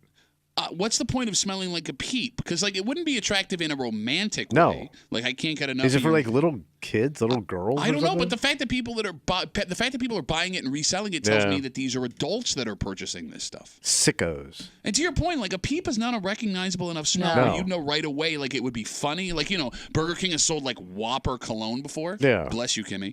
Like I don't understand who this is for, and why you would want to smell like a Peep, Right. and why it's reselling online for over what it's worth. I'm guessing you don't have much going on because you're wearing discount, low end perfume. Here we go. Of course you had to. Yeah, there goes Pittsford. Not the fact that it smells like Peeps. The fact that you bought your cologne Five Below, you bought your perfume at Five Well, you're not Below. going to find that at a high end cologne or perfume store. Well, you're not going I- to find I it at feel like- Sephora. Obsession for Peep. Body sprays are a little in a different But category. those are for kids, though. Than cologne perfume. I love she's now at the point where she just puts her head down and blasts past your stupid comment. No, but I think like that Axe spray with the literally That's has different. a That's banana actually clip deodorant. and a trigger to it for your ball scent. Kimmy. Yeah. There are lots of women who buy body sprays from like Bed Bath & Yeah. Beyond. Grown-ass women. You mean Bath and Body Works. Thank you. It's same. What's the difference? Who cares? Bed Bath and Beyond is like a home store. Okay. Well, actually, Oh, but you blow by me. you were saying. Yeah, I mean, like that's why I'm saying like the strawberry one, like they'll have like fruity scents. That's not really like a weird thing, I guess, to smell. It actually might be kind of pleasant. When it comes to like certain foods, though, I don't like. Sometimes like they'll release like, I don't know if this is Bath and Body Works, but I've seen like a chocolate smelling like soap, things like that. Okay. I don't want to taste what I'm smelling. Yeah. And it never tastes like what they say it's what it smells like, which Yeah, is confusing, yeah. right? Mhm. Like, if it smells good, I kind of want to taste it. Well, then squirt it down below or something. No, but it doesn't taste. Why would? What are you even You're not talking supposed about? to. No, you're not supposed to eat it. 252 WCMF 252-9263. Peeps has partnered with some body spray company. They're selling $5 bottles of Peeps body spray at Five Below, the discount store. The yellow version smells like marshmallow. The pink is a strawberry cream. It's become so popular, people are apparently buying out the shelves and reselling it for more money online. And okay, so it just makes Peeps even more divisive because it may be the most divisive. And would you call it a candy? It's not Well, even it really is. a I mean, candy. I never think of marshmallows as candy, but you're right. It's straight sugar. But it is sold as candy. Like a puffy candy. Yeah. And like you can't even put it in an Easter basket without taking it out of the plastic where it immediately gets hard. Yeah. Mhm. Yeah, it's Right? short shelf life. Yeah. Like I get doing like the Peep jousting in the microwave where you put like a toothpick in each one and you watch them explode and see who explodes first. Like that's fun, Yeah. right? But thank God I don't live in a Peep household. I guess you could make could you make like a s'more with it, or could you Yeah. make stuff with it? No, because it's like a lower quality marshmallow. Seriously. I mean, it's, Well, that was my take, man. It's low end. Yeah.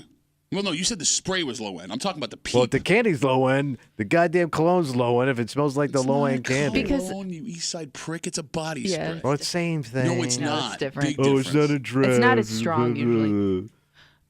Is there a difference in taste between the yellow Peeps and the pink Peeps? I didn't know I think they they're were all just flavored. marshmallow and sugar, right? Yeah, I just thought that was just food coloring. No, they do sell different flavored Peeps, like past the yellow, and there's like flavors that go, like other brands have. Because yellow worked was their the way. original, I think. Well, yeah, it's the color of a chick. Right. You're looking at me like I'm crazy. Like you want to talk about Peep history, guys. If you look back in the, I come from a Peep family. so your parents like Peeps? My mother loved Peeps, and my brother every year, because we put their ashes into the intercoastal by his house, he throws a Peep in the intercoastal for my mother. That's kind of So cute. he'll purchase a whole thing of Peeps just to throw that one. No, Peep because in he'll the eat the water. rest of them. Oh, he likes Peeps. He too. eats Okay. Peeps. He's the only person I know that eats them except for my mother. By the way, how many fish have died choking on that marshmallow? Probably, right? There's some manatee right now dying, going belly up in the Riviera waters. We come back and we wrap it up. We tell you what we're doing tomorrow next in the break room on CMF.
It's going to be a Rapparoo. Howdy, Tuesday, Rapparoo, For buddy. Tuesday Break Room CMF that makes tomorrow Wednesday. You know what that means? We'll get our hate on. That's right. Hate Mail of the Week coming at you. We told you a story couple weeks ago that a study revealed that men are way more likely to gain weight than women after getting married. Yeah. And, we had a discussion about what we as men owe our spouses and about how we were kind of dicks assuming that women were going to blow up after they had kids. We, as in men, not you and I, maybe you. Never. However, that struck a nerve with a lot of guys. Oh, but Chubby Hubby? Yeah, like guys writing us in multiple different platforms, the letters, Facebook, Twitter, Instagram, not arguing with it, the study, but defending why they themselves gained weight. Okay. Like we were the ones that were like, oh, you're all fat. But one letter stands above all because this man says the only